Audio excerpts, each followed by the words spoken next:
ਵਾਹਿਗੁਰੂ ਜੀ ਕਾ ਖਾਲਸਾ, ਵਾਹਿਗੁਰੂ ਜੀ ਕੀ ਫਤਿਹ ਜੀ। ਸਵਾਗਤ ਹੈ ਜੀ ਆਪ ਸਾਰਿਆਂ ਦਾ ਇਸ ਆਨਲਾਈਨ ਗੁਰਮਤਿ ਕਲਾਸ ਦੇ ਵਿੱਚ।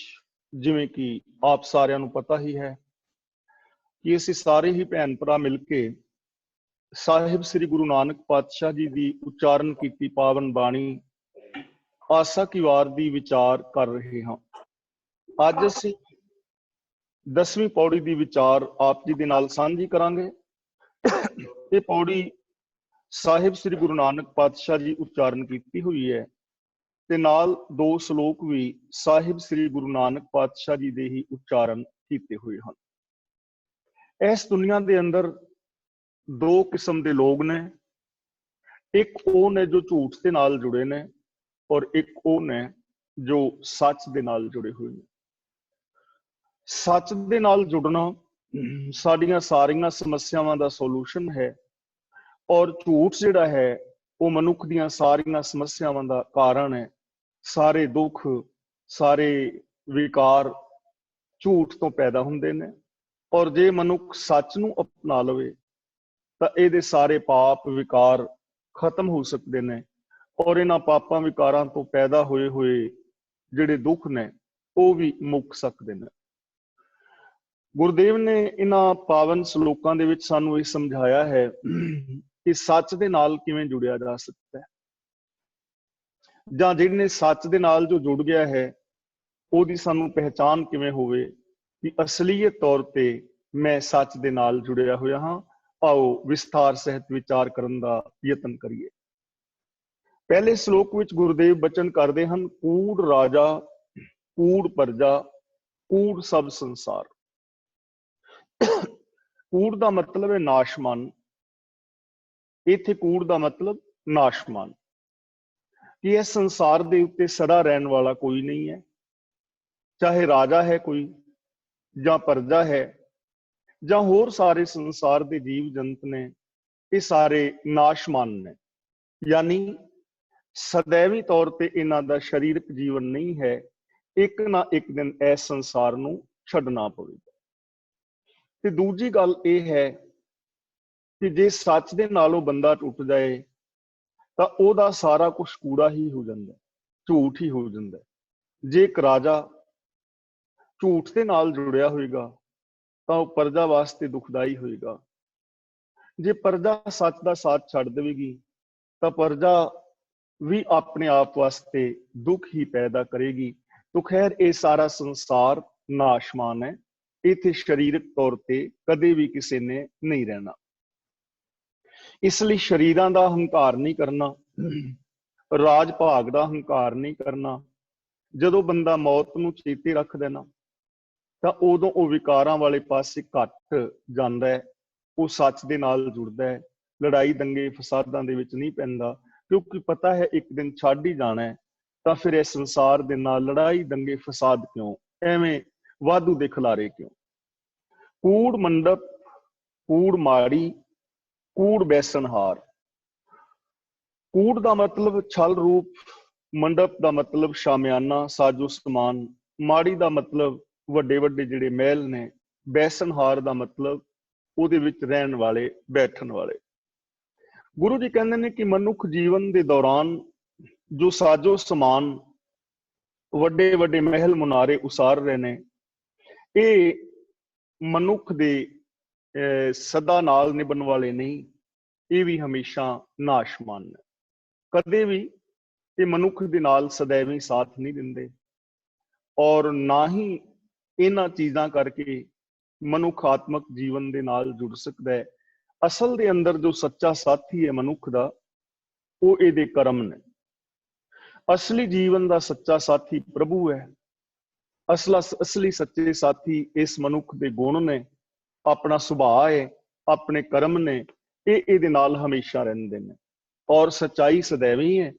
ਜੋ ਸੱਚਾਈ ਨੂੰ ਆਪਣਾ ਮਿੱਤਰ ਬਣਾਉਂਦਾ ਹੈ, ਉਹ ਮਿੱਤਰਤਾ ਵੀ ਉਹਦੇ ਨਾਲ ਸਦਾ ਨਿਭਦੀ ਹੈ। ਇਸ ਲਈ ਇਹਨਾਂ ਮਕਾਨਾਂ ਦਾ, ਮਾੜੀਆਂ ਦਾ, ਮਹਿਲਾਂ ਦਾ ਹੰਕਾਰ ਕਰਨਾ ਕਦੀ ਸਿਆਣਪ ਨਹੀਂ ਹੋ ਸਕਦੀ। ਇਹਦਾ ਮਤਲਬ ਇਹ ਨਹੀਂ ਕਿ ਤੁਸੀਂ ਚੰਗੇ ਮਹਿਲ ਨਾ ਬਣਾਓ, ਚੰਗੇ ਮਕਾਨ ਨਾ ਬਣਾਓ, बनाओ, लेकिन एक तां कमाई ठीक होवे, दसां नवां दी किरत कमाई कीती होवे, किसी दा हक ना खाधा जाए। ते दूजा है कि ਇਹਦਾ ਹੰਕਾਰ ਨਾ ਕਰੋ ਕਿ ਜੇ ਕਿਸੇ ਦੇ ਕੋਲ ਛੋਟਾ ਮਕਾਨ ਹੈ, ਕਿਸੇ ਦੀ ਝੁੱਗੀ ਹੈ, ਤਾਂ ਉਹਦਾ ਮਜ਼ਾਕ ਨਾ ਉਡਾਓ। ਕਬੀਰ ਗਰਬ ਨਾ ਕੀਜੀਏ, ऊंचा देख आवास, आद काल पोए लेटना, ऊपर जामे कास। एक ना एक दिन तू इस संसार नूं छड्ड जाना है, इसलिए इन्हां महलां माड़ियां दे चक्कर विच पै के सच नूं ना छड्ड। बस इन्नी गल है। सच नूं जीवन दा बेस बना। तेरे महल मुनारे तैनूं सच दे नालों ना तोड़ देण, तैनूं इंसानियत दे नालों ना तोड़ देण। इस चीज दा ख्याल रखना है। अगला बचन करते हैं, कूड़ सोइना, कूड़ रूपा, कूड़ पहननहार। सोइना का मतलब सोना, रूपा तो भाव चांदी, पहननहार का मतलब जो इन्हां गहणियां नूं पहनन वाले। चाहे सोना है, चांदी है, और इन्हां सोने और चांदियां तो बने हुए जो गहने ने, वो गहने नाशमान ने, सदैवी नहीं है। और जो पहनन वाला है उन्हें भी सदा इस संसार दे उत्ते थिर नहीं रहना। तो इहदा भाव ये नहीं कि सोना चांदी बंदा ना खरीदे, बंदे दियां लोड़ां ने तां ये लै सकदा है। आम जदों असीं वेखदे हां, आम लोग कहंदे ने भी सोना चांदी वगैरह कई बार औखे काम असीं उहनूं वेच के ते असीं उहदा यूज उहनूं कर सकदे हां। ये एक वखरा टॉपिक है। लेकिन सोने चांदी दे गहने बनाउण वास्ते इंसानियत गवा देनी और केवल सोने चांदी के गहणियां नूं ही अपनी जिंदगी का गोल बना लेना और सोने चांदी इकट्ठर करने वास्ते सच नूं छड्ड देना, ये कदे भी सार्थक नहीं है। क्योंकि सोना चांदी जो तेरे गहने ने, इन्हां ने कदे तेरे अंदर आत्मिक जीवन जिहड़ा है पैदा नहीं करना। हुण कई बार लोग कहंदे ने कि गहणियां दा इतराज की है, गहने पाण दा इतराज की है? इतराज ते कोई भी नहीं, एतराज तो कोई भी नहीं है। कई लोग कहते हैं भी कड़ा पाना सोने का जां इह मनमत है कि गुरमत है। इहदा गुरमत मनमत नाल ते कोई संबंध बाद विच वेखांगे, पहला यह चीज समझण दी लोड़ है।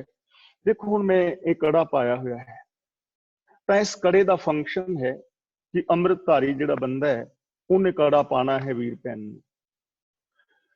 तुसीं जां मैं घड़ी हत्थ विच पाई है, तो घड़ी का फंक्शन है कि ਇਹਦੇ ਨਾਲ टाइम देखना है। जे 2 मिनट वास्ते टाइम ना देखिए तो असीं क्लास विच टाइम नाल नहीं पहुंच पावांगे। किते बस गड्डी ट्रेन ते जाना है, फ्लाइट फड़नी है, जॉब ते जाना है, तो टाइम देखना, टाइम का पाबंद रहना जरूरी है। इसलिए घड़ी का फंक्शन है कि मैं टाइम वेखण वास्ते पाई। ते जे मैं हत्थ विच छाप पाई होवे तो हुण दसो ये छाप का फंक्शन की है? फंक्शन ते कोई भी नहीं। फंक्शन ते केवल विखावा है ना, ये विखाना कि मेरे को सोना है, विखावा ही है ना, ਇਹਦਾ कोई फंक्शन तो है नहीं। ਤੇ जिथे विखावा आ जांदा ना जिंदगी विच, ਉਹ जिंदगी ਦੇ ਵਿੱਚ ਅਸਲੀਅਤ नहीं रह जाती। ਜਿਹੜਾ ਨਿੱਕੀਆਂ ਨਿੱਕੀਆਂ ਗੱਲਾਂ ਦਾ ਵਿਖਾਵਾ ਕਰਨ ਲੱਗ ਜਾਏ, इथों अंदाजा लगाया जा सकता है कि इस बंदे की जिंदगी विच होर भी बहुत कुछ बनावटी हो सकता है। इन्हां चीज़ां नूं समझण दी जरूरत है कि ये सोना चांदी जे विखावे वास्ते है ਤਾਂ ਇਹਦਾ ਮਤਲਬ ਇਹ ਤੁਹਾਨੂੰ ਕੂੜ ਦੇ ਨਾਲ ਹੀ ਜੋੜ ਰਿਹਾ ਹੈ। ਅਸੀਂ ਕੂੜ ਦੇ ਨਾਲ ਜੁੜੇ ਹੋਏ ਹਾਂ, ਨਾਸ਼ਮਾਨ ਦੇ ਨਾਲ ਜੁੜੇ ਹਾਂ। ਤਾਂ ਇੱਥੇ ਗੁਰੂ ਜੀ ਸਾਨੂੰ ਦੱਸਣਾ ਚਾਹੁੰਦੇ ਨੇ ਕਿ ਜੇ ਸੋਨਾ ਚਾਂਦੀ ਤੇਰੀਆਂ ਲੋੜਾਂ ਨੇ ਤਾਂ ਲੋੜ ਅਲੱਗ ਚੀਜ਼ ਹੈ, ਵਿਖਾਵਾ ਅਲੱਗ ਚੀਜ਼ ਹੈ। ਸੋਨੇ ਚਾਂਦੀ ਨੂੰ ਆਪਣੀ ਜ਼ਿੰਦਗੀ ਦਾ ਗੋਲ ਬਣਾ ਕੇ ਸੱਚ ਤੋਂ ਕਿਨਾਰਾ ਨਾ ਕਰ ਜਾਈਂ। ਆਪਣੀ ਜ਼ਿੰਦਗੀ ਦੇ ਵਿੱਚ ਇਨਸਾਨੀਅਤ ਤੋਂ ਕਿਨਾਰਾ ਨਾ ਕਰ ਜਾਈਂ। ਔਰ ਅੱਜ ਅਸੀਂ ਦੇਖਦੇ ਹਾਂ ਜਿਨ੍ਹਾਂ ਦੇ ਕੋਲ ਸੋਨਾ ਨਹੀਂ, ਜਿਨ੍ਹਾਂ ਕੋਲ ਤੇ ਸੋਨਾ ਹੈ ਉਹ ਤੇ ਪਾ ਕੇ ਵਿਖਾ ਰਹੇ ਨੇ, ਤੇ ਜਿਨ੍ਹਾਂ ਮੇਰੇ ਵਰਗਿਆਂ ਦੇ ਕੋਲ ਨਹੀਂ ਉਹ ਫਿਰ ਜਵੈਲਰੀ ਲੈ ਰਹੇ ਨੇ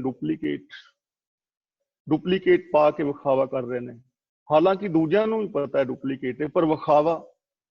ਜਿੱਥੇ ਜ਼ਿੰਦਗੀ ਵਿੱਚ ਵਿਖਾਵੇ ਆ ਜਾਣ, ਜਿੱਥੇ ਜ਼ਿੰਦਗੀ ਫਾਰਮਲ ਹੋ ਜਾਏ, ਉਹ ਜ਼ਿੰਦਗੀ ਵਿੱਚ ਖੁਸ਼ੀ ਨਹੀਂ ਰਹਿੰਦੀ ਸੱਚੀ। ਉਸ ਜ਼ਿੰਦਗੀ ਦੇ ਅੰਦਰ खुशी नहीं रहिंदी। तो गुरु पातशाह जी कहते हैं ये सारियां चीज़ां नाशमान ने। कूड़ काया, कूड़ कपड़, कूड़ रूप अपार। कूड़ का मतलब नाशमान। यह शरीर जिहड़ा है एक दिन नाश हो जाने वाला है। ਇਹ ਸਰੀਰ ਨੇ ਸਦਾ ਨਹੀਂ ਰਹਿਣਾ। ਦੂਜੀ ਗੱਲ ਹੈ ਕੱਪੜਾ ਜੋ ਅਸੀਂ ਪਾਉਂਦੇ ਹਾਂ, ਇਸ ਕੱਪੜੇ ਨੇ ਵੀ ਸਦਾ ਨਹੀਂ ਰਹਿਣਾ। 2-4 ਦਿਨ ਬਾਅਦ ਕੱਪੜੇ ਦਾ ਡਿਜ਼ਾਈਨ ਬਦਲ ਜਾਂਦਾ ਹੈ, ਥੋੜੇ ਸਮੇਂ ਬਾਅਦ ਕੱਪੜਾ ਮੈਲਾ ਹੋ ਜਾਂਦਾ ਹੈ, ਜੀਰਨ ਹੋ ਜਾਂਦਾ ਹੈ, ਫਟ ਜਾਂਦਾ ਹੈ, ਸदैवी ਨਹੀਂ ਹੈ ਨਾ।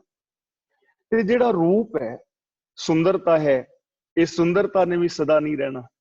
ਕਿਸੇ ਦੇ ਬੜੇ ਚੰਗੇ ਸੋਹਣੇ ਨੈਣ ਨਕਸ਼ ਹੋਣ ਕਿਸੇ ਵੀ ਇਸਤਰੀ ਪੁਰਸ਼ ਤੇ, ਤਾਂ ਉਹ ਕਿਸੇ ਬਿਮਾਰੀ ਨਾਲ ਖਰਾਬ ਹੋ ਸਕਦੇ ਨੇ। ਸੁੰਦਰਤਾ ਚੇਚਕ ਆਦਿਕ ਹੋ ਜਾਏ, ਕੋਈ ਹੋਰ ਰੋਗ ਲੱਗ ਜਾਏ, ਕਿਤੇ ਐਕਸੀਡੈਂਟ ਹੋ ਜਾਏ, ਤਾਂ ਉਹ ਸੁੰਦਰਤਾ ਨਹੀਂ ਰਹਿੰਦੀ। ਦੂਜੇ ਨੰਬਰ ਤੇ ਜਿਵੇਂ ਜਿਵੇਂ ਉਮਰ ਵੱਧਦੀ ਹੈ, ਉਹ ਸੁੰਦਰਤਾ, ਹੁਣ ਬਚਪਨ ਵਾਲੀ ਸੁੰਦਰਤਾ, ਭੋਲਾਪਨ ਜਵਾਨੀ ਵਿੱਚ ਨਹੀਂ ਰਹਿੰਦਾ, ਤੇ ਜਵਾਨੀ ਵਾਲੀ ਸੁੰਦਰਤਾ ਬੁਢੇਪੇ ਵਿੱਚ ਨਹੀਂ ਰਹਿੰਦੀ। ਬਾਬਾ ਫਰੀਦ ਜੀ ਨੇ ਕਿੰਨਾ ਪਿਆਰਾ ਬਚਨ ਕਰਕੇ ਸਮਝਾਇਆ, ਫਰੀਦਾ ਜਿਨ ਲੋਇਣ ਜਗ ਮੋਹਿਆ, ਸੇ ਲੋਇਣ ਮੈਂ ਡਿੱਠ, ਕੱਜਲ ਰੇਖ ਨਾ ਸਹਿੰਦਿਆ, ਸੇ ਪੰਖੀ ਸੂਏ ਬਹਿਠ। ਕਦੇ ਅਸੀਂ ਬਜ਼ੁਰਗ ਵੀ ਬੜੇ ਆਪਣੇ ਆਪ ਨੂੰ ਸੋਹਣੇ ਸੁਨੱਖੇ ਸਮਝਦੇ ਸਾਂ, ਪਰ ਅੱਜ ਅੱਖਾਂ ਅੰਦਰ ਵੜ ਰਹੀਆਂ ਨੇ, ਚਿਹਰੇ ਤੇ ਝੁਰੜੀਆਂ ਨੇ, ਮੂੰਹ ਦੇ ਵਿੱਚੋਂ ਦੰਦ ਨਿਕਲਦੇ ਜਾ ਰਹੇ ਨੇ। ਤਾਂ ਇਹ ਸਾਰੀਆਂ ਚੀਜ਼ਾਂ ਸਦਾ ਥਿਰ ਨਹੀਂ ਹਨ। ਇਹਦਾ ਮਤਲਬ ਇਹ ਨਹੀਂ ਕਿ ਆਪਣੇ ਸਰੀਰ ਨੂੰ ਨਾ ਸੰਭਾਲਿਆ ਜਾਏ, ਚੰਗੇ ਕੱਪੜੇ ਨਾ ਪਾਏ ਜਾਣ। ਇਹਦਾ ਭਾਵ ਇਹ ਹੈ ਕਿ ਆਪਣੇ ਸਰੀਰ ਵਾਸਤੇ ਹੀ ਸੱਚ ਨੂੰ ਨਾ ਛੱਡ ਦਿਓ, ਆਪਣੇ ਰੂਪ ਦੇ ਮਾਣ ਵਿੱਚ ਕਿਸੇ ਦਾ ਨਿਰਾਦਰ ਨਾ ਕਰਿਓ, ਇਨਸਾਨੀਅਤ ਨਾ ਗਵਾਚੇ। ਜਿਵੇਂ ਬਾਹਰੋਂ ਸੁੰਦਰਤਾ ਨੂੰ ਪਿਆਰ ਕਰਨਾ, ਤੇਰੀ ਮਾਨਸਿਕਤਾ ਸੁੰਦਰ ਹੋਵੇ, ਤੇਰੇ ਬੋਲ ਮਿੱਠੇ ਹੋਣ, ਤੇਰਾ ਵਿਹਾਰ ਸੋਹਣਾ ਹੋਵੇ, ਤਾਂ ਤੇਰਾ ਇਹ ਜੀਵਨ ਸਾਰਥਕ ਹੈ। ਇਹ ਨਾਸ਼ਮਾਨ ਚੀਜ਼ਾਂ ਨੇ, ਨਾਸ਼ਮਾਨ ਦੇ ਨਾਲ ਪ੍ਰੀਤ ਪਾ ਕੇ ਜੋ ਸदैवी ਸੱਚ, ਉੱਚਾ ਆਚਰਨ ਔਰ ਇਨਸਾਨੀਅਤ ਹੈ, ਉਹਦਾ ਤਿਆਗ ਨਾ ਕਰ ਦੇਵੀਂ। ਗੱਲ ਇੰਨੀ ਹੈ। ਕੂੜ ਮੀਆਂ ਕੂੜ ਬੀਬੀ, ਖੱਪ ਹੋਏ ਖਾਰ। ਖਾਰ ਦਾ ਮਤਲਬ ਖਤਮ ਹੋਣਾ, ਖੁਆਰ ਹੋਣਾ। ਮੀਆਂ ਬੀਬੀ ਨੂੰ ਤੁਸੀਂ ਸਮਝਦੀ ਹੋ, ਪਤੀ ਪਤਨੀ। ਕੂੜ ਮੀਆਂ ਕੂੜ ਬੀਬੀ, ਜੇ ਪਤੀ ਦੇ ਮਨ ਵਿੱਚ ਵੀ ਝੂਠ ਹੈ ਔਰ ਪਤਨੀ ਦੇ ਮਨ ਵਿੱਚ ਵੀ ਕਿਤੇ ਕੂੜ ਹੈ, ਤੇ ਉਸ ਕੂੜ ਦੇ ਕਾਰਨ ਇਹ ਖੱਪ ਖੱਪ ਕੇ ਖੁਆਰ ਹੋ ਰਹੇ। ਰਿਸ਼ਤਾ ਬੜਾ ਪਿਆਰਾ ਸੀ, ਪਰ ਕੂੜ ਜਿੱਥੇ ਆ ਜਾਏ, ਉਥੇ ਉਹ ਪਿਆਰਾ ਰਿਸ਼ਤਾ ਵੀ ਪਿਆਰਾ ਨਹੀਂ ਰਹਿੰਦਾ।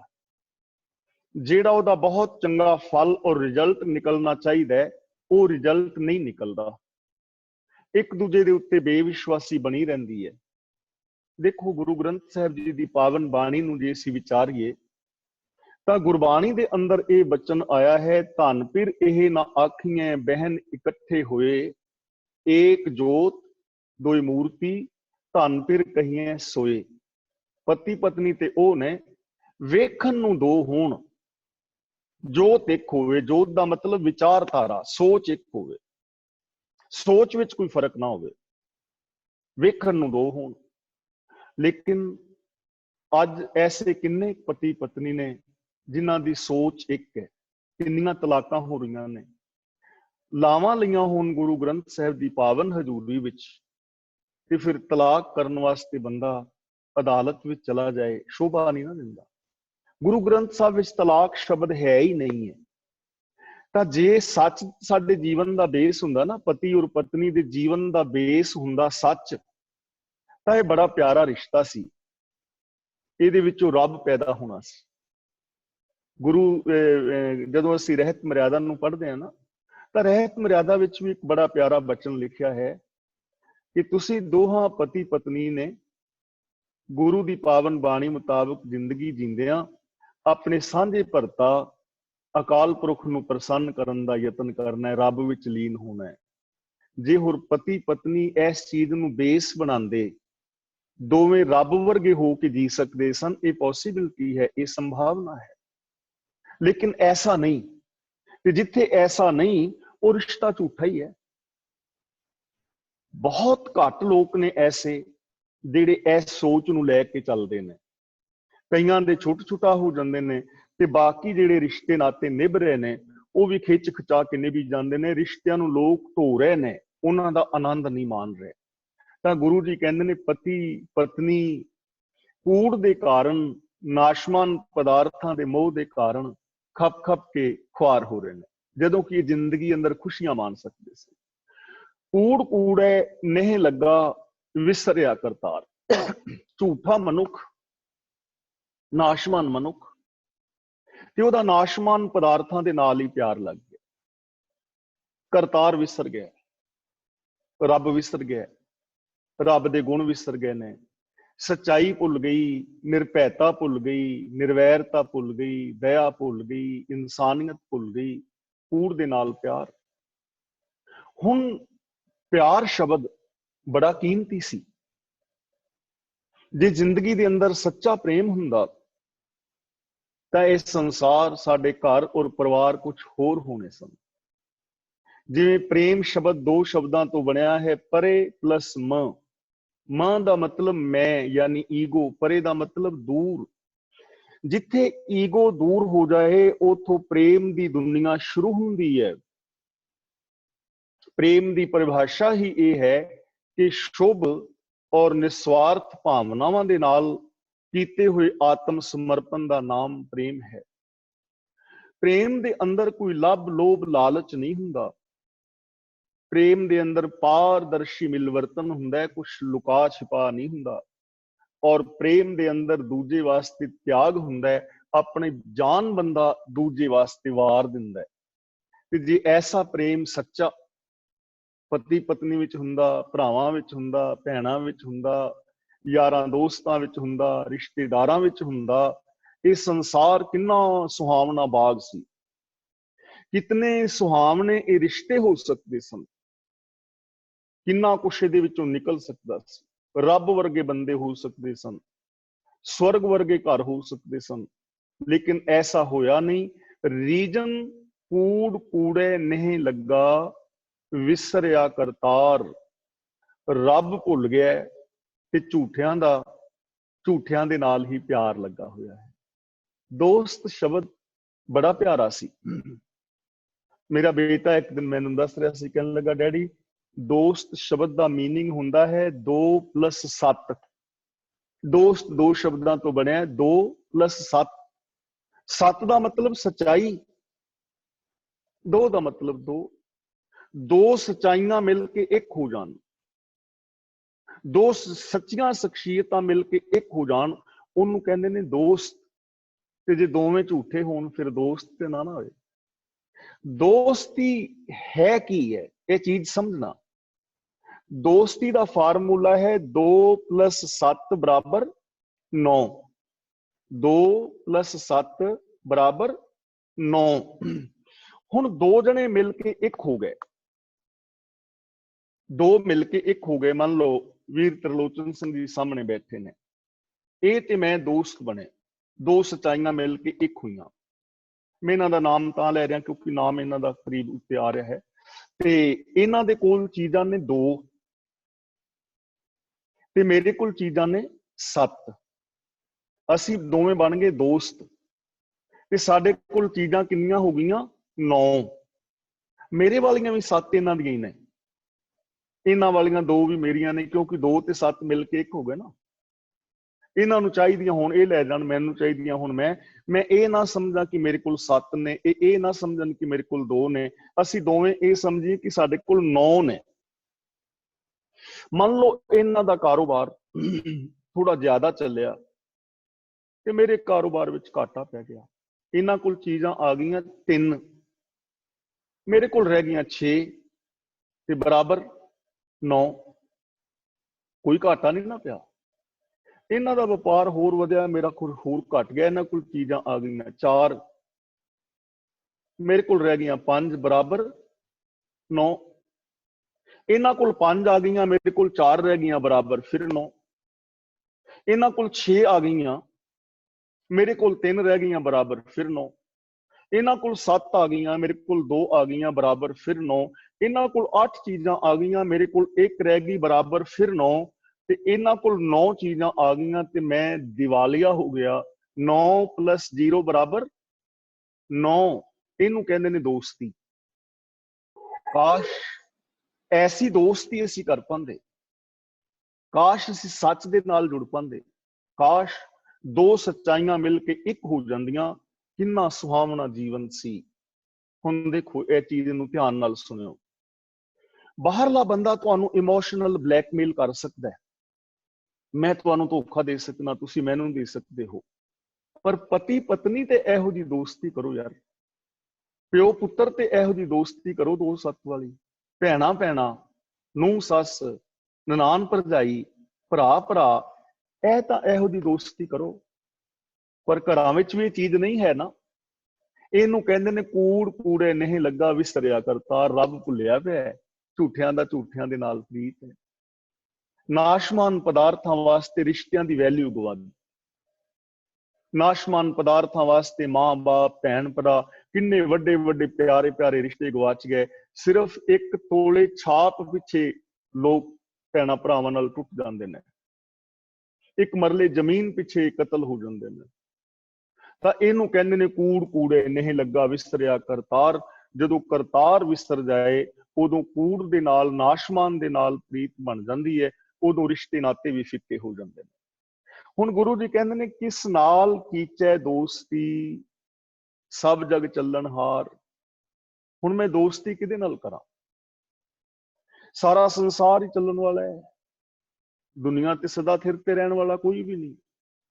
ਨਾ ਤੇ ਮੈਂ ਹੀ ਸਦਾ ਥਿਰ ਰਹਿਣਾ ਹੈ, ਮੈਂ ਵੀ ਇੱਕ ਦਿਨ ਸਰੀਰ ਕਰਕੇ ਚਲੇ ਜਾਣਾ ਹੈ, ਤੇ ਮੇਰੇ ਸਾਹਮਣੇ ਬੈਠੇ ਤੁਸੀਂ ਸਦਾ ਤੁਸੀਂ ਵੀ ਨਹੀਂ ਰਹਿਣਾ, ਤੁਸੀਂ ਵੀ ਇੱਕ ਦਿਨ ਚਲੇ ਜਾਣਾ ਹੈ। ਇਹ ਕੋਈ ਫਰਕ ਨਹੀਂ ਪੈਂਦਾ ਕਿ ਮੈਂ ਪਹਿਲੋਂ ਜਾਣਾ ਕਿ ਤੁਸੀਂ ਜਾਣਦੇ ਹੋ, ਕੌਣ ਜਾਣਦਾ, ਜਾਣਾ ਸਾਰਿਆਂ ਨੇ ਨਾ। ਤੇ ਦੋਸਤੀ ਕਿਹਦੇ ਨਾਲ ਕਰੀਏ ਫਿਰ? ਪੱਕਾ ਦੋਸਤ ਕੌਣ ਹੈ? ਪੱਕੇ ਦੋਸਤ ਤੇ ਫਿਰ ਸਾਡੇ ਕਰਮ ਹੀ ਨੇ ਨਾ। ਸੱਚ, ਦਇਆ, ਨਿਰਭੈਤਾ, ਨਿਰਵੈਰਤਾ, ਰੱਬ ਦਾ ਹੁਕਮ, ਇਹ ਸदैवी ਨੇ। ਇਹਨਾਂ ਦੇ ਨਾਲ ਦੋਸਤੀ ਪਾਣੀ ਸੀ। ਤੇ ਕਾਸ਼ ਹਰ ਇਨਸਾਨ ਦੇ ਨਾਲ ਜੇ ਸੱਚ ਦੇ ਨਾਲ ਦੋਸਤੀ ਪਾਈ ਹੁੰਦੀ, ਸਾਡੇ ਰਿਸ਼ਤੇ ਨਾਤੇ ਵੀ ਸੱਚੇ ਹੋਣੇ ਸੀ। ਸਾਡਿਆਂ ਨੇ ਰਿਸ਼ਤਿਆਂ ਨਾਤਿਆਂ ਦੋਸਤੀਆਂ ਦੇ ਵਿੱਚੋਂ ਵੀ ਖੁਸ਼ੀ ਪੈਦਾ ਹੋਣੀ ਸੀ, ਪ੍ਰਸੰਨਤਾ ਪੈਦਾ ਹੋਣੀ ਸੀ। ਪਰ ਕਿਉਂਕਿ ਮਨੁੱਖ ਨੇ ਆਪਣੀ ਸੁਰਤ ਸੱਚ ਨਾਲੋਂ ਤੋੜ ਲਈ, ਸੱਚ ਨਾਲੋਂ ਟੁੱਟਣ ਕਰਕੇ ਇਹਦੇ ਰਿਸ਼ਤੇ ਨਾਤੇ ਵੀ ਝੂਠੇ ਹੋ ਗਏ, ਇਹਦੀ ਯਾਰੀ ਦੋਸਤੀ ਵੀ ਝੂਠੀ ਹੋ ਗਈ, ਇਮੋਸ਼ਨਲ ਬਲੈਕਮੇਲ ਕਰਨ ਲੱਗ ਪਿਆ, ਧਰਮ ਵੀ ਇੱਕ ਧੰਦਾ ਬਣ ਕੇ ਰਹਿ ਗਿਆ, ਔਰ ਬੰਦੇ ਨੂੰ ਬੰਦੇ ਦਾ ਵਿਸ਼ਵਾਸ ਨਾ ਰਿਹਾ, ਬੰਦਾ ਪਸ਼ੂਆਂ ਨਾਲੋਂ ਵੀ ਭੈੜਾ ਹੋ ਗਿਆ। ਅਗਲਾ ਬਚਨ ਕਰਦੇ ਨੇ, ਕੂੜ ਮਿੱਠਾ ਕੂੜ ਮਾਖਿਓ, ਕੂੜ ਡੋਬੇ ਪੂਰ। ਹੁਣ ਦੇਖੋ ਮਾਖਿਓ ਦਾ ਸ਼ਹਿਦ ਦਾ ਨਾਂ ਲਿਆ ਹੀ ਮੂੰਹ ਚ ਪਾਣੀ ਜਿਹਾ ਆ ਜਾਂਦਾ ਨਾ, ਕਿੰਨਾ ਸਵਾਦਿਸ਼ਟ ਹੈ ਸ਼ਹਿਦ। ਤੇ ਯੂਨਾਨੀ ਦਵਾਖਾਨੇ ਵਾਲੇ ਤੇ ਸ਼ਹਿਦ ਨੂੰ ਜਵਾਨੀ ਦਾ ਅੰਮ੍ਰਿਤ ਮੰਨਦੇ ਨੇ। ਇਹ ਵੈਦ ਲੋਕ ਮੰਨਦੇ ਨੇ ਕਿ ਸ਼ਹਿਦ ਇੱਕ ਪਚਿਆ ਹੋਇਆ ਭੋਜਨ ਹੈ, ਤੇ ਸ਼ਹਿਦ ਦੇ ਅੰਦਰ ਸਾਰੇ ਉਹ ਤੱਤ ਮੌਜੂਦ ਨੇ ਜੋ ਸਰੀਰ ਨੂੰ ਚਾਹੀਦੇ ਨੇ। ਤੇ ਸ਼ਹਿਦ ਖਾਣ ਤੋਂ ਬਾਅਦ ਸਿਰਫ 20 ਮਿੰਟ ਦੇ ਅੰਦਰ ਇਹ ਸਾਡੇ ਸਰੀਰ ਦਾ ਅੰਗ ਬਣ ਜਾਂਦਾ ਹੈ। ਕਿੰਨੀ ਪਿਆਰੀ ਚੀਜ਼ ਹੈ।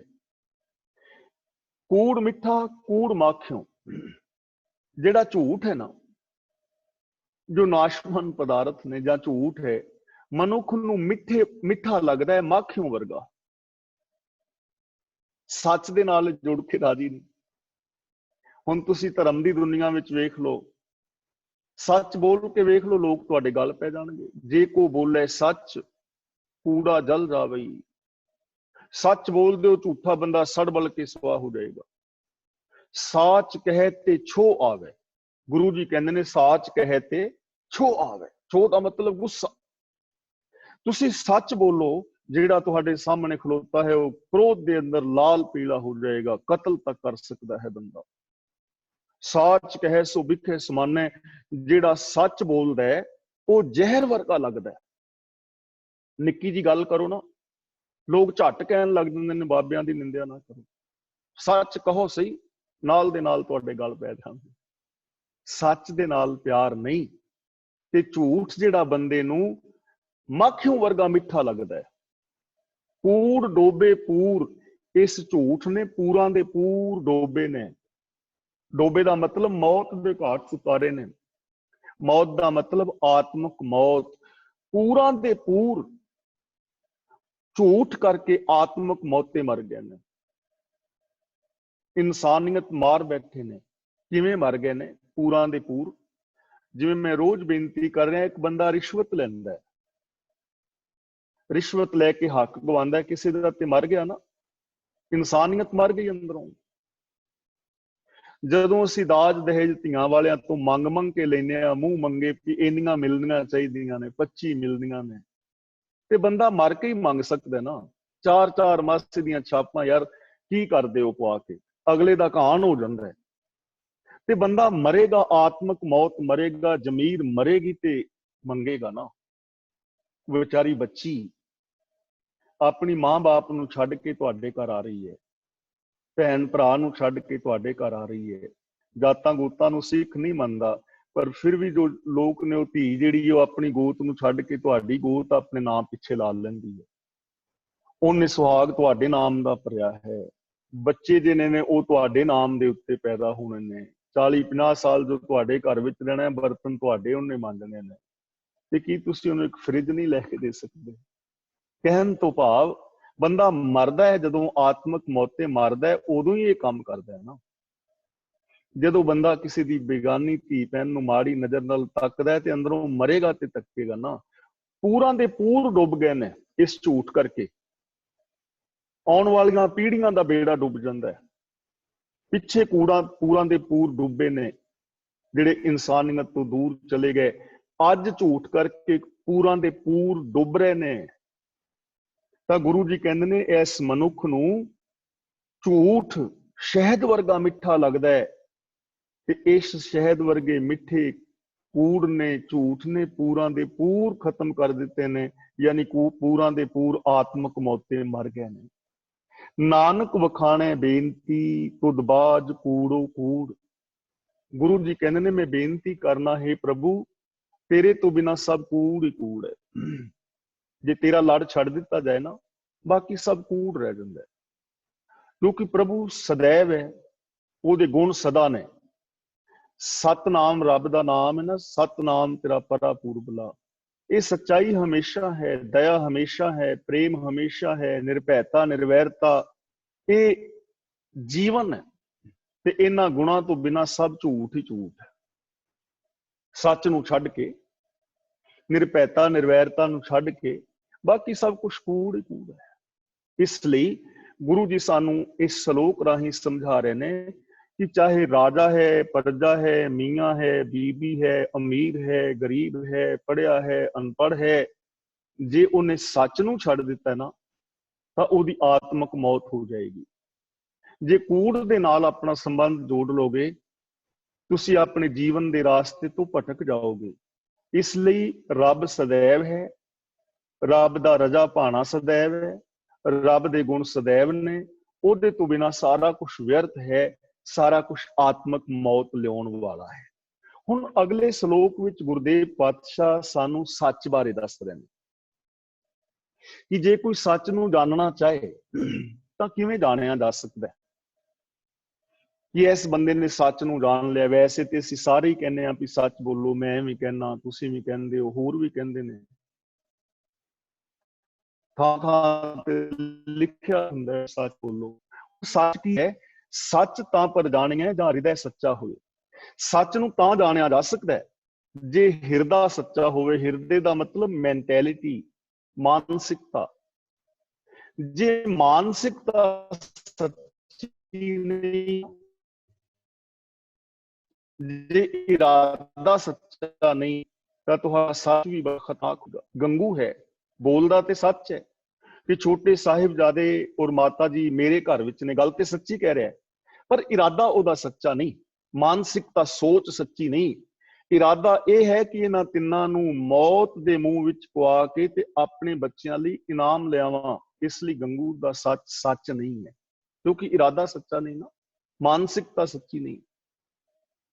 ਦੂਜੇ ਪਾਸੇ ਗਨੀ ਖਾਂ ਤੇ ਨਬੀ ਖਾਂ ਝੂਠ ਬੋਲਦੇ ਨੇ ਕਿ ਇਹ ਉੱਚ ਦਾ ਪੀਰ ਹੈ, ਗੁਰੂ ਗੋਬਿੰਦ ਸਿੰਘ ਨਹੀਂ ਹੈ। ਤੇ ਗੁਰੂ ਗੋਬਿੰਦ ਸਿੰਘ ਉੱਚ ਦਾ ਪੀਰ ਤਾਂ ਨਹੀਂ, ਪਰ ਉਹਨਾਂ ਦੀ ਸੋਚ, ਉਹਨਾਂ ਦੀ ਮਾਨਸਿਕਤਾ, ਇਰਾਦਾ ਇਹ ਹੈ ਕਿ ਜੇ ਅੱਜ ਗੁਰੂ ਗੋਬਿੰਦ ਸਿੰਘ ਸ਼ਹੀਦ ਹੋ ਜਾਂਦੇ ਨੇ, ਦੁਨੀਆ ਤੋਂ ਧਰਮ ਖਤਮ ਹੋ ਜਾਏਗਾ। ਹਿਊਮਨ ਰਾਈਟਸ ਦੀ ਗੱਲ ਕਰਨ ਵਾਲਾ ਕੋਈ ਨਹੀਂ ਰਹੇਗਾ। ਇਸ ਲਈ ਉਹਨਾਂ ਦਾ ਉਹ ਜਿਹੜਾ ਝੂਠ ਹੈ ਉਹ ਝੂਠ ਨਹੀਂ, ਉਹ ਸੱਚ ਹੈ। ਕਿਉਂਕਿ ਇਰਾਦਾ ਕੀ ਹੈ ਪਿੱਛੇ, ਮੈਂਟੈਲਿਟੀ ਕੀ ਹੈ, ਤੁਹਾਡੇ ਸੱਚ ਦੇ ਪਿੱਛੇ ਬੈਕਗਰਾਉਂਡ ਕੀ ਹੈ। ਇਸ ਲਈ ਗੁਰੂ ਜੀ ਕਹਿੰਦੇ ਨੇ ਸੱਚ ਨੂੰ ਸੱਚ ਤਾਂ ਸਮਝਿਆ ਜਾ ਸਕਦਾ ਹੈ ਜੇ ਹਿਰਦਾ ਸੱਚਾ ਹੋਵੇ, ਇਰਾਦਾ ਸੱਚਾ ਹੋਵੇ, ਮਾਨਸਿਕਤਾ ਸੱਚੀ ਹੋਵੇ।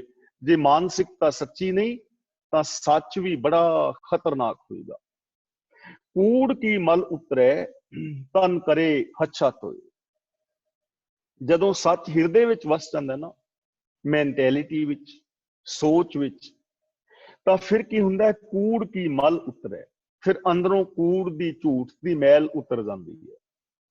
ਜਦੋਂ ਅੰਦਰ ਸੱਚ ਵਸ ਗਿਆ ਹਿਰਦੇ ਵਿੱਚ ਤਾਂ ਅੰਦਰ ਝੂਠ ਦੀ ਮੈਲ ਨਹੀਂ ਰਹਿਣੀ।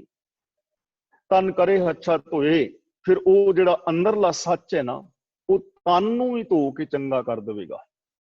ਹੁਣ ਤਨ ਚੰਗਾ ਹੋਣ ਦਾ ਮਤਲਬ ਕੀ ਹੈ?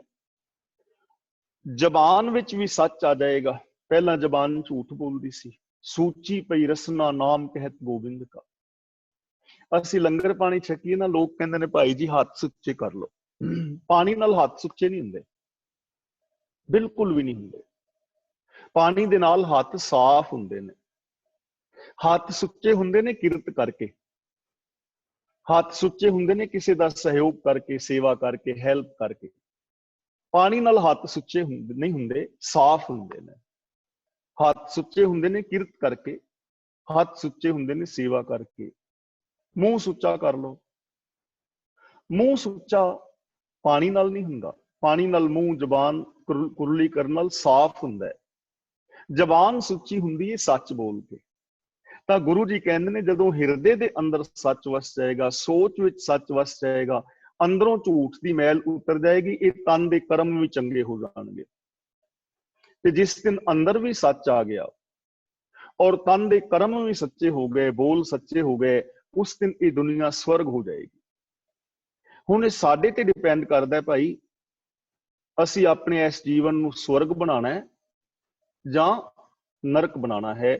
ਅਗਲਾ ਬਚਨ ਕਰਦੇ ਨੇ, ਸੱਚ ਤਾਂ ਪਰ ਜਾਣੀਐ ਜਾਂ ਸੱਚ ਧਰੇ ਪਿਆਰ। ਹੁਣ ਇੱਥੇ ਦੇਖੋ, ਸੱਚ ਦੇ ਚੱਚੇ ਥੱਲੇ ਔਂਕੜ ਹੈ, ਪਹਿਲੇ ਥੱਲੇ ਦੂਜੇ ਸੱਚ ਦੇ ਚੱਚੇ ਨਾਲ ਸਿਹਾਰੀ ਹੈ। ਜਿਸ ਸੱਚ ਦੇ ਚੱਚੇ ਨਾਲ ਸਿਹਾਰੀ ਹੈ ਉਹਦਾ ਮਤਲਬ ਹੈ ਸੱਚ ਵਿੱਚ। ਤੇ ਜਿੱਥੇ ਸੱਚ ਦੇ ਚੱਚੇ ਥੱਲੇ ਔਂਕੜ ਹੈ, ਇਹ ਨਾਉਨ ਹੈ ਔਰ ਸਿੰਗੂਲਰ ਸ਼ਬਦ ਹੈ। ਸੱਚ ਤਾਂ ਪਰ ਜਾਣੀਐ, ਸੱਚ ਤਾਂ ਜਾਣਿਆ ਜਾ ਸਕਦਾ ਹੈ ਕਿ ਇਸ ਬੰਦੇ ਦੇ ਅੰਦਰ ਸੱਚ ਵਸਦਾ ਹੈ ਜਾਂ ਇਹ ਸੱਚ ਬੋਲਦਾ ਹੈ, ਜਾਂ ਸੱਚ ਧਰੇ ਪਿਆਰ, ਜੇ ਸੱਚ ਦੇ ਅੰਦਰ ਪ੍ਰੀਤ ਪਾ ਲਵੇ, ਸੱਚ ਦੇ ਨਾਲ ਪ੍ਰੀਤ ਹੋਵੇ। ਤੇ ਜਿਹਦੀ ਪ੍ਰੀਤ ਹੋਵੇ ਨਾ, ਉਹ ਪ੍ਰੀਤ ਫਿਰ ਟੁੱਟਦੀ ਨਹੀਂ। ਜੇ ਟੁੱਟ ਜਾਏ ਤੇ ਉਹ ਪ੍ਰੀਤ ਝੂਠੀ ਹੈ। ਭਾਈ ਮਤੀ ਦਾਸ ਦਾ ਸੱਚ ਦੇ ਨਾਲ ਪਿਆਰ ਹੈ ਨਾ, ਤੇ ਹੁਣ ਉਹ ਪ੍ਰੀਤ ਟੁੱਟਦੀ ਨਹੀਂ। ਆਰੇ ਨਾਲ ਤੇ ਚੀਰਿਆ ਜਾ ਰਿਹਾ ਹੈ ਪਰ ਪ੍ਰੀਤ ਨਹੀਂ ਟੁੱਟਦੀ ਕੋਈ। ਭਾਈ ਤਾਰੂ ਸਿੰਘ ਦਾ ਸੱਚ ਦੇ ਨਾਲ ਪਿਆਰ ਹੈ ਨਾ, ਸੱਚ ਤਾਂ ਪਰ ਜਾਣੀਐ ਜਾਂ ਸੱਚ ਧਰੇ ਪਿਆਰ। ਹੁਣ ਖੋਪਰੀ ਲੁਹਾ ਲਈ ਹੈ, ਕੇਸ ਨਹੀਂ ਕਟਾਏ। ਉਹ ਕਹਿੰਦਾ ਸੱਚ ਹੈ, ਮੈਂ ਸੱਚ ਦੇ ਨਾਲੋਂ ਨਹੀਂ ਟੁੱਟਾਂਗਾ। ਭਾਈ ਸਤੀ ਦਾਸ ਜਿੰਦਾ ਰੂਹ ਵਿੱਚ ਜਲ ਰਹੇ ਨੇ ਪਰ ਸੱਚ ਨਹੀਂ, ਕਿਉਂਕਿ ਸੱਚ ਨਾਲ ਪਿਆਰ ਹੈ। ਬਾਬਾ ਬੰਦਾ ਸਿੰਘ ਬਹਾਦਰ ਜੰਬੂਰਾਂ ਨਾਲ ਮਾਸ ਨੋਚਿਆ ਜਾ ਰਿਹਾ ਹੈ। ਅੱਖ ਦੇ ਅੰਦਰ ਲਾਲ ਸਰੀਆ ਲੋਹੇ ਦਾ ਕਰਕੇ ਗਰਮ ਅੱਖ ਕੱਢ ਦਿੱਤੀ ਗਈ ਹੈ। ਇੱਕ ਹੱਥ ਵੱਢ ਦਿੱਤਾ ਗਿਆ, ਇੱਕ ਪੈਰ ਵੱਢ ਦਿੱਤਾ ਗਿਆ। ਮਾਸੂਮ 4 ਸਾਲ ਦੇ ਬੱਚੇ ਦਾ ਕਲੇਜਾ ਕੱਢ ਕੇ ਮੂੰਹ ਚ ਪਾ ਦਿੱਤਾ ਗਿਆ, ਪਰ ਸੱਚ ਨੂੰ ਛੱਡਿਆ ਨਹੀਂ, ਕਿਉਂਕਿ ਸੱਚ ਨਾਲ ਪ੍ਰੀਤ ਹੈ ਨਾ। ਤਾਂ ਸੱਚ ਦਾ ਹੈ ਵੀ ਸੱਚ ਦੇ ਨਾਲ ਇਹ ਸੱਚ ਬੋਲਦਾ, ਕਿਉਂਕਿ ਇਹਦੀ ਪ੍ਰੀਤ ਹੈ ਸੱਚ ਨਾਲ। ਤੇ ਅਸੀਂ ਤੇ ਥਾਂ ਥਾਂ ਤੇ ਪ੍ਰੀਤ ਤੋੜਦੇ ਫਿਰਨੇ ਹਾਂ। ਕੋਈ ਬਾਬਾ ਆ ਜਾਏ ਭੈੜਾ ਟੁੱਟਾ, ਲੰਮਾ ਜਿਹਾ ਚੋਲਾ ਪਾਇਆ ਹੋਵੇ, ਅਸੀਂ ਗੁਰੂ ਗ੍ਰੰਥ ਸਾਹਿਬ ਨੂੰ ਛੱਡ ਕੇ ਉੱਥੇ ਜਾ ਮੱਥਾ ਟੇਕਦੇ ਹਾਂ, ਕਬਰਾਂ ਅੱਗੇ ਜਾ ਮੱਥਾ ਟੇਕਦੇ ਹਾਂ। ਬੰਦੇ ਥੋੜੇ ਥੋੜੇ ਪੈਸੇ ਵਾਸਤੇ ਝੂਠ ਬੋਲਦੇ ਨੇ। ਤਾਂ ਗੁਰੂ ਜੀ ਕਹਿੰਦੇ ਨੇ ਸੱਚ ਤਾਂ ਜਾਣਿਆ ਜਾ ਸਕਦਾ ਜੇ ਸੱਚ ਦੇ ਨਾਲ ਦਿਲੀ ਪ੍ਰੀਤ ਹੋਵੇ, ਸੱਚ ਵਾਸਤੇ ਬੰਦਾ ਕੋਈ ਕੁਰਬਾਨੀ ਕਰ ਸਕਦਾ ਹੋਵੇ। ਤੇ ਯਾਦ ਰੱਖਣਾ, ਸੱਚ ਵਾਸਤੇ ਕੁਰਬਾਨੀ ਹੀ ਕਰਨੀ ਪੈਂਦੀ ਹੈ। ਜ਼ਰੂਰੀ ਨਹੀਂ ਕਿ ਸਿਰ ਲੁਹਾਣਾ ਹੀ ਕੁਰਬਾਨੀ ਹੈ। ਕਈ ਵਾਰ ਪੈਸੇ ਦੀ ਕੁਰਬਾਨੀ ਦੇਣੀ ਪੈਂਦੀ ਹੈ। ਝੂਠ ਬੋਲ ਕੇ 10,000 ਮਿਲ ਰਿਹਾ ਸੀ, पर बंदा बेगाना हक नहीं खांदा, लात मार दिंदा, कुर्बानी कर ली ना टाइम दी, भावनावां दी, कई कुछ ये कुर्बान करना पवेगा ਤਾਂ ਹੀ सच आउंदा है। ਤੇ सच ਦੇ ਨਾਲ ਲੋਕ ਤਾਂ ਹੀ नहीं जुड़ते भी कुर्बानी नहीं की जाती। अगला वचन करते ने, नाउ सुन मन रहस्य तां पाए मोख द्वार। रहस्य का मतलब खुश होइए। जे नाम नू सुन के, सच नू सुन के बंदे नू खुशी चढ़े, सच बोल के, सच अपना के, सच सुन के बंदे नू खुशी चढ़े, चाह चढ़ जाए, ਤਾਂ ਪਾਏ ਮੋਖ द्वार, ਤਾਂ ਬੰਦਾ ਮੋਕਸ਼ ਪਦਵੀ ਪਾ ਲੈਂਦਾ। ਦੇਖੋ ਕਿੰਨੀ ਸਿੰਪਲ ਗੱਲ। ਤਾਂ ਪਾਏ ਮੋਖ द्वार, ਮੁਕਤੀ ਦਾ ਦਰਵਾਜ਼ਾ। ਹੁਣ ਮੁਕਤੀ ਦਾ ਦਰਵਾਜ਼ਾ ਕਿਹੜਾ ਹੈ? ਸੱਚ। ਜਿਹੜਾ ਸੱਚ ਦੇ ਵਿੱਚੋਂ ਲੰਘੇਗਾ ਉਹ ਮੁਕਤੀ ਵਾਲੇ ਪਾਸੇ ਜਾ ਰਿਹਾ ਹੈ। ਝੂਠ ਬੰਧਨ ਹੈ, ਸੱਚ ਆਜ਼ਾਦੀ ਹੈ, ਸੱਚ ਮੁਕਤੀ ਹੈ। ਸੱਚ ਸੁਣ ਕੇ ਸਾਡੀ ਜ਼ਿੰਦਗੀ ਵਿੱਚ ਚਾਅ ਚੜਨਾ ਚਾਹੀਦਾ ਹੈ। ਤਾਂ ਫਿਰ ਸਮਝ ਲਓ ਅੰਦਰ ਸੱਚ ਦੀ ਪ੍ਰੀਤ ਹੈ। ਤੇ ਜੇ ਸੱਚ ਸਮਝ ਕੇ ਅੰਦਰੇ ਅੰਦਰ ਕੁੜਨੇ ਆ, ਜੇ ਸੱਚ ਸਮਝ ਕੇ ਕ੍ਰੋਧ ਆ ਰਿਹਾ ਹੈ, ਤਾਂ ਸਮਝ ਲੈਣਾ ਮੁਕਤੀ ਨਹੀਂ ਹੈ, ਬੰਧਨ ਹੈ। ਨਾਉ ਸੁਣ ਮਨ ਰਹੱਸਿਐ। ਨਾਉ ਦਾ ਮਤਲਬ ਇੱਥੇ ਹੈ ਸੱਚ, ਰਹੱਸਿਏ ਦਾ ਮਤਲਬ ਖੁਸ਼ ਹੋਈਏ, ਚੜ੍ਹਦੀ ਕਲਾ, ਪ੍ਰਸੰਨਤਾ, ਖੁਸ਼ੀ। ਜੇ ਸੱਚ ਸੁਣ ਕੇ ਦਿਲੀ ਖੁਸ਼ੀ ਮਿਲਦੀ ਹੈ ਤਾਂ ਸਮਝ ਲਓ ਤੁਸੀਂ ਮੁਕਤੀ ਨੂੰ ਹਾਸਲ ਕਰ ਲਿਆ। ਹੁਣ ਸਿੰਪਲ ਗੱਲ ਹੈ, ਭੈਣਾਂ ਭਰਾਵਾਂ ਨਾਲ ਸੱਚ ਬੋਲੋ, ਪਤੀ ਪਤਨੀ ਇੱਕ ਦੂਜੇ ਨਾਲ ਸੱਚ ਬੋਲੋ, ਸੱਚਾ ਵਿਹਾਰ ਕਰੋ ਤੇ ਮੁਕੋ ਤੋਂ ਤੁਸੀਂ। ਹੁਣ ਮੁਕਤੀ ਮਰਨ ਤੋਂ ਬਾਅਦ ਥੋੜਾ ਮਿਲਣੀ ਹੈ। ਕਿੰਨੀ ਆਸਾਨ ਸੀ ਨਾ ਮੁਕਤੀ। ਨਾਲੇ ਤੇ ਰਿਸ਼ਤਿਆਂ ਦੇ ਵਿੱਚ ਮਿਠਾਸ, ਨਾਲੇ ਬੰਧਨਾਂ ਤੋਂ ਆਜ਼ਾਦ। ਸੱਚ ਤਾਂ ਪਰ ਜਾਣੀਏ ਜਾਂ ਜੁਗਤ ਜਾਣੇ ਜੀਓ। ਸੱਚ ਤਾਂ ਜਾਣਿਆ ਜਾਂਦਾ ਹੈ ਜੇ ਆਤਮਿਕ ਜੀਵਨ ਦੀ ਜੁਗਤ ਹੋਵੇ। ਜੇ ਉਹ ਸੱਚ ਨੂੰ ਆਪਣੇ ਜੀਵਨ ਦੀ ਜੁਗਤ ਨੂੰ, ਸੱਚ ਨੂੰ ਬੇਸ ਬਣਾਇਆ ਹੋਵੇ, ਸੱਚ ਨੂੰ ਬੇਸ ਬਣਾ ਕੇ ਜ਼ਿੰਦਗੀ ਜੀ ਰਿਹਾ ਹੋਵੇ, ਜੀਵਨ ਦੀ ਜੁਗਤੀ, ਵੇ ਆਫ ਲਾਈਫ। ਸੱਚ ਤਾਂ ਜਾਣਿਆ ਜਾਏਗਾ ਜੇ way of life the base ਸੱਚ ਹੈ। ਚਾਹੇ ਉਹ ਰਾਜਨੀਤਿਕ ਜ਼ਿੰਦਗੀ ਹੈ, ਸਮਾਜਿਕ ਜ਼ਿੰਦਗੀ ਹੈ, ਧਾਰਮਿਕ ਜ਼ਿੰਦਗੀ ਹੈ, ਫਾਈਨੈਂਸ਼ਲੀ ਜਿਹੜੀ ਜੀਵਨ ਹੈ, ਆਰਥਿਕ, ਪਰਿਵਾਰਕ ਹੈ, ਵਿਵਹਾਰਕ ਹੈ, ਜਾਂ ਇਹਦੀ ਆਪਣੀ ਪਰਸਨਲ ਲਾਈਫ ਹੈ। ਸਾਰੀ ਜੀਵਨ ਦਾ ਬੇਸ ਸੱਚ ਹੋਏ ਤਾਂ ਸੱਚ ਜਾਣਿਆ ਜਾਂਦਾ ਹੈ। ਯਾਨੀ ਸੱਚ ਨੂੰ ਜੀਵਨ ਦੇ ਅੰਦਰ ਅਪਣਾਉਣਾ ਹੈ। ਇਹ ਮੇਰੀਆਂ ਗੱਲਾਂ ਨਹੀਂ ਹਨ ਕਿ ਜਿਵੇਂ ਮੈਂ ਸੱਚ ਦੀਆਂ ਗੱਲਾਂ ਕਰ ਲਈਆਂ ਤਾਂ ਗੱਲਾਂ ਕਰਨ ਦੇ ਨਾਲ ਕੁਝ ਨਹੀਂ ਹੋਣਾ। ਗੱਲਾਂ ਤੇ ਸਾਰੇ ਕਰੀ ਜਾਂਦੇ ਨੇ। ਅੱਜ ਪਰੌਂਠੇ ਬੜੇ ਸਵਾਦ ਬਣੇ ਨੇ, ਪਰੌਂਠੇ ਬੜੇ ਸਵਾਦ ਬਣੇ ਨੇ, ਪਰੌਂਠੇ ਬੜੇ ਸਵਾਦ ਬਣੇ ਨੇ, ਕਹੀ ਜਾਓ ਤੇ ਖਾਓ ਨਾ, ਭੁੱਖ ਨਹੀਂ ਨਾ ਮਿਟਣੀ। ਤੁਹਾਡੇ ਸਾਹਮਣੇ ਸ਼ਰਬਤ ਪਿਆ ਹੋਵੇ, ਰੂਹ ਆਫਜਾ ਵਗੈਰਾ, ਸ਼ਰਬਤ ਸ਼ਰਬਤ ਸ਼ਰਬਤ ਸ਼ਰਬਤ ਕਰੀ ਜਾਓ, ਪਰ ਪੀਓ ਨਾ, ਪਿਆਸ ਨਹੀਂ ਨਾ ਮਿਟੇਗੀ। ਪੜ੍ਹਾਈ ਪੜ੍ਹਾਈ, ਡਾਕਟਰ ਡਾਕਟਰ ਡਾਕਟਰ ਡਾਕਟਰ ਕਰੀ ਜਾਓ, ਲੇਕਿਨ ਸਕੂਲ ਨਾ ਜਾਓ ਤੇ ਡਾਕਟਰ ਥੋੜੇ ਹੀ ਬਣ ਜਾਓਗੇ। ਇਸੇ ਤਰ੍ਹਾਂ ਸੱਚ ਸੱਚ ਸੱਚ ਸੱਚ ਕਹੀ ਜਾਓ, ਪਰ ਸੱਚ ਬੋਲੋ ਨਾ, ਸੱਚ ਨੂੰ ਅਪਣਾਓ ਨਾ, ਸੱਚ ਨੂੰ ਵਰਤੋਂ ਵਿੱਚ ਨਾ ਲਿਆਓ ਤਾਂ ਮੁਕਤੀ ਥੋੜਾ ਹੋਣੀ। ਇਸ ਲਈ ਜੀਵਨ ਦੀ ਜੁਗਤ ਸੱਚੀ ਚਾਹੀਦੀ ਹੈ, ਜੀਵਨ ਦਾ ਬੇਸ ਸੱਚ ਚਾਹੀਦਾ ਹੈ, ਤਾਂ ਜਾਣਿਆ ਜਾਂਦਾ ਹੈ ਕਿ ਇਸ ਬੰਦੇ ਨੇ ਸੱਚ ਨੂੰ ਅਪਣਾ ਲਿਆ, ਨਹੀਂ ਤਾਂ ਗੱਲਾਂ ਨੇ। ਧਰਤ ਕਾਇਆ ਸਾਧ ਕੈ ਵਿੱਚ ਦੇ ਕਰਤਾ ਬੀਓ। ਜਿਵੇਂ ਹੁਣ ਕਿਸੇ ਫਰਸ਼ ਦੇ ਉੱਤੇ ਬੀ ਖਿਲਾਰ ਆਵੀਏ ਤਾਂ ਉੱਥੇ ਉਹ ਫਰਸ਼ ਦੇ ਉੱਤੇ ਪੈਦਾ ਨਹੀਂ ਨਾ ਹੋਏਗਾ ਬੀ। ਬੰਜਰ ਧਰਤੀ ਵਿੱਚ ਬੀ ਖਿਲਾਰ ਦਿਓ ਤੇ ਬੀ ਪੈਦਾ ਨਹੀਂ ਹੁੰਦਾ। ਜਿਹੜੇ ਕਿਸਾਨ ਲੋਕ ਨੇ, ਤੁਸੀਂ ਸਾਰੇ ਵੀਰ ਜਾਣਦੇ ਹੋ, ਪਹਿਲਾਂ ਖੇਤੀ ਨੂੰ ਵਾਹਣਾ ਹੁੰਦਾ ਹੈ, ਵਾਹਣ ਤੋਂ ਬਾਅਦ ਉੱਤੇ ਸੁਹਾਗਾ ਮਾਰਦੇ ਨੇ, ਢੀਮਾਂ ਵਗੈਰਾ ਫਿਸ ਜਾਣ, ਫਿਰ ਦੁਬਾਰਾ ਵਾਹੁੰਦੇ ਨੇ, ਫਿਰ ਦੁਬਾਰਾ ਸੁਹਾਗਾ ਮਾਰਦੇ ਨੇ, ਫਿਰ ਉਹਦੇ ਵਿੱਚ ਪਾਣੀ ਦਿੱਤਾ ਜਾਂਦਾ ਹੈ। ਪਾਣੀ ਦੇਣ ਤੋਂ ਬਾਅਦ ਫਿਰ ਜਿਹੜਾ ਥੋੜਾ ਬਹੁਤਾ ਘਾਸ ਫੂਸ ਹੈ ਉਹ ਉੱਗ ਜਾਂਦਾ। ਜਦੋਂ ਜ਼ਮੀਨ ਪੂਰੀ ਵੱਤਰ ਤੇ ਹੋਵੇ ਫਿਰ ਕਿਸਾਨ ਉਹਦੇ ਤੇ ਦੋ ਲਾਉਂਦਾ ਹੈ, ਦੋਰ ਲਾਉਂਦਾ ਹੈ, ਫਿਰ ਸੁਹਾਗਾ ਫੇਰਦਾ ਹੈ, ਫਿਰ ਉਹਦੇ ਵਿੱਚ ਬੀਜ ਕੇਰਦਾ ਹੈ, ਫਿਰ ਉੱਤੇ ਸੁਹਾਗਾ ਫੇਰ ਕੇ ਪਾਣੀ ਵਗੈਰਾ ਦਿੰਦਾ ਹੈ, ਫਿਰ ਉਹ ਬੀਜ ਫਲੀਭੂਤ ਹੁੰਦਾ। ਇਸੇ ਤਰ੍ਹਾਂ ਗੁਰੂ ਜੀ ਕਹਿੰਦੇ ਨੇ ਧਰਤ ਕਾਇਆ ਸਾਧ ਕੈ। ਇਹ ਧਰਤ ਕਾਇਆ ਨੂੰ ਸਾਧੋ, ਇਹਨੂੰ ਚੰਗੀ ਖੁਰਾਕ ਦਿਓ, ਸੈਰ ਕਰੋ, ਕਸਰਤ ਕਰੋ, ਇਹਨੂੰ ਇਸ ਯੋਗ ਬਣਾਓ, ਚੰਗੇ ਕੰਮ ਕਰੋ ਤੇ ਇਸ ਕਾਇਆ ਦੇ ਅੰਦਰ ਦੇ ਕਰਤਾ ਬੀਓ, ਪ੍ਰਭੂ ਦੇ ਨਾਮ ਦਾ ਸੱਚ ਦਾ ਬੀਜ ਬੀਜੋ। ਮੈਂਟੈਲਿਟੀ ਦੇ ਅੰਦਰ ਸਰੀਰ ਦੇ ਨਾਲ ਚੰਗੇ ਕੰਮ ਕਰੋ। ਹੁਣ ਬੰਦਾ ਸ਼ਰਾਬ ਵੀ ਪੀਵੀ ਜਾਏ, ਝੂਠ ਵੀ ਬੋਲੀ ਜਾਏ, ਤੇ ਬਾਣੀ ਵੀ ਪੜੀ ਜਾਏ, ਚੋਰੀਆਂ ਵੀ ਕਰੀ ਜਾਏ, ਤੇ ਨਾਲ ਫਿਰ ਗੁਰੂ ਤੇ ਅਹਿਸਾਨ ਕਰੇ ਵੀ ਮੈਂ ਜਪਜੀ ਸਾਹਿਬ ਦੇ 5 ਪਾਠ ਕਰਨੇ, ਗੜਬੜ ਹੋ ਗਈ ਨਾ। ਧਰਤ ਕਾਇਆ ਸਾਧਕੇ ਦਾ ਮਤਲਬ ਸਰੀਰ ਦਾ ਜਿਹੜੇ ਕਰਮ ਨੇ ਉਹ ਵੀ ਸੱਚੇ ਹੋਣ, ਤੇ ਸਰੀਰ ਦੇ ਅੰਦਰ ਮੈਂਟੈਲਿਟੀ ਦੇ ਅੰਦਰ ਸੱਚ ਦਾ ਬੀਜ ਬੀਜਿਆ ਜਾਏ, ਮਾਨਸਿਕਤਾ ਸੱਚੀ ਹੋਵੇ, ਔਰ ਸਰੀਰ ਕਰਕੇ ਬੰਦਾ ਸੱਚੇ ਕੰਮ ਕਰੇ। ਸੱਚ ਤਾਂ ਪਰ ਜਾਣੀਏ ਜਾਂ ਸਿੱਖ ਸੱਚੀ ਲੇ। ਇੱਥੇ ਦੇਖੋ ਸਿੱਖ ਦਾ ਖੱਖਾ ਮੁਕਤਾ ਹੈ। ਜੇ ਸਿੱਖ ਦੇ ਖੱਖੇ ਥੱਲੇ ਔਂਕੜ ਹੁੰਦਾ ਨਾ ਤਾਂ ਉਹ ਸਿੰਗੂਲਰ ਸ਼ਬਦ ਹੋਣਾ ਸੀ ਔਰ ਨਾਲ ਮੇਲ ਜੈਂਡਰ ਹੋਣਾ ਸੀ। ਸਿੱਖ ਦਾ ਖੱਖੇ ਥੱਲੋਂ ਔਂਕੜ ਹਟਾਇਆ ਉਹ ਪਲੂਰਲ ਵੀ ਬਣ ਜਾਂਦਾ ਹੈ, ਤੇ ਕਿਸੇ ਮੇਲ ਜੈਂਡਰ ਨੂੰ ਫੀਮੇਲ ਜੈਂਡਰ ਬਣਾਉਣ ਲਈ ਵੀ ਉਹਦਾ ਔਂਕੜ ਉਤਾਰਿਆ ਜਾਂਦਾ ਹੈ। ਇੱਥੇ ਸਿੱਖ ਖੱਖਾ ਮੁਕਤਾ ਹੈ, ਇਹ ਫੀਮੇਲ ਜੈਂਡਰ ਹੈ। ਸਿੱਖ ਦਾ ਮਤਲਬ ਸਿੱਖਿਆ। ਸੱਚ ਤਾਂ ਪਰ ਜਾਣੀ ਹੈ ਜਾਂ ਸਿੱਖ ਸੱਚੀ ਲੇ। ਸੱਚ ਨੂੰ ਤਾਂ ਜਾਣਿਆ ਜਾਂਦਾ ਹੈ ਜੇ ਸੱਚੀ ਸਿੱਖਿਆ ਲਵੇ, ਸੱਚਾ ਗਿਆਨ ਲਵੇ। ਜੇ ਸਿੱਖਿਆ ਹੀ ਝੂਠੀ ਹੋਏਗੀ ਤਾਂ ਸੱਚ ਸਾਡੇ ਅੰਦਰ ਜਾਏਗਾ ਨਹੀਂ, ਔਰ ਇੱਕ ਕੌੜੀ ਸੱਚਾਈ ਹੈ। ਦੇਖੋ ਜੋ ਅਸੀਂ ਧਰਮ ਦੀ ਦੁਨੀਆ ਵਿੱਚ ਸੁਣਦੇ ਆਏ, ਜੋਤ, ਕੁੰਭ, ਨਾਰੀਅਲ ਵਗੈਰਾ, ਵਰਤ, ਨਰਾਤੇ, ਸਰਾਧ, ਤੀਰਥਾਂ ਤੇ ਇਸ਼ਨਾਨ ਕਰਨਾ, ਪੁੰਨ ਦਾਨ ਕਰਨਾ, ਜਪ ਤਪ ਕਰਨਾ, ਸਮਾਧੀਆਂ ਲਾਣੀਆਂ, ਅਸੀਂ ਇਹ ਸੁਣਦੇ ਆਏ ਨਾ। ਸਾਡੇ ਮਾਤਾ ਪਿਤਾ, ਭੈਣ ਭਰਾ, ਸਾਡੇ ਪ੍ਰਚਾਰਕ, ਬਾਬੇ, ਰੇਡੀਓ, ਟੈਲੀਵਿਜ਼ਨ, ਅਖਬਾਰ, ਸਾਰਾ ਕੁਝ ਸਾਨੂੰ ਇਹ ਦੱਸਿਆ ਗਿਆ, ਤੇ ਇਹ ਸਿੱਖਿਆ ਸਾਡੇ ਅੰਦਰ ਚਲੀ ਗਈ, ਤੇ ਜਿਹੋ ਜਿਹੀ ਸਿੱਖਿਆ ਮਿਲੀ ਉਹੋ ਜਿਹੇ ਅਸੀਂ ਬਣ ਗਏ। ਅੱਜ ਜੇ ਕੋਈ ਇਹਨਾਂ ਚੀਜ਼ਾਂ ਦੇ ਵਿਰੋਧ ਵਿੱਚ ਬੋਲਦਾ ਹੈ ਤੇ ਸਾਨੂੰ ਲੱਗਦਾ ਕਿ ਇਹ ਭਾਈ ਦਾ ਦਿਮਾਗ ਖਰਾਬ ਹੈ, ਬਾਬੇ ਦਾ।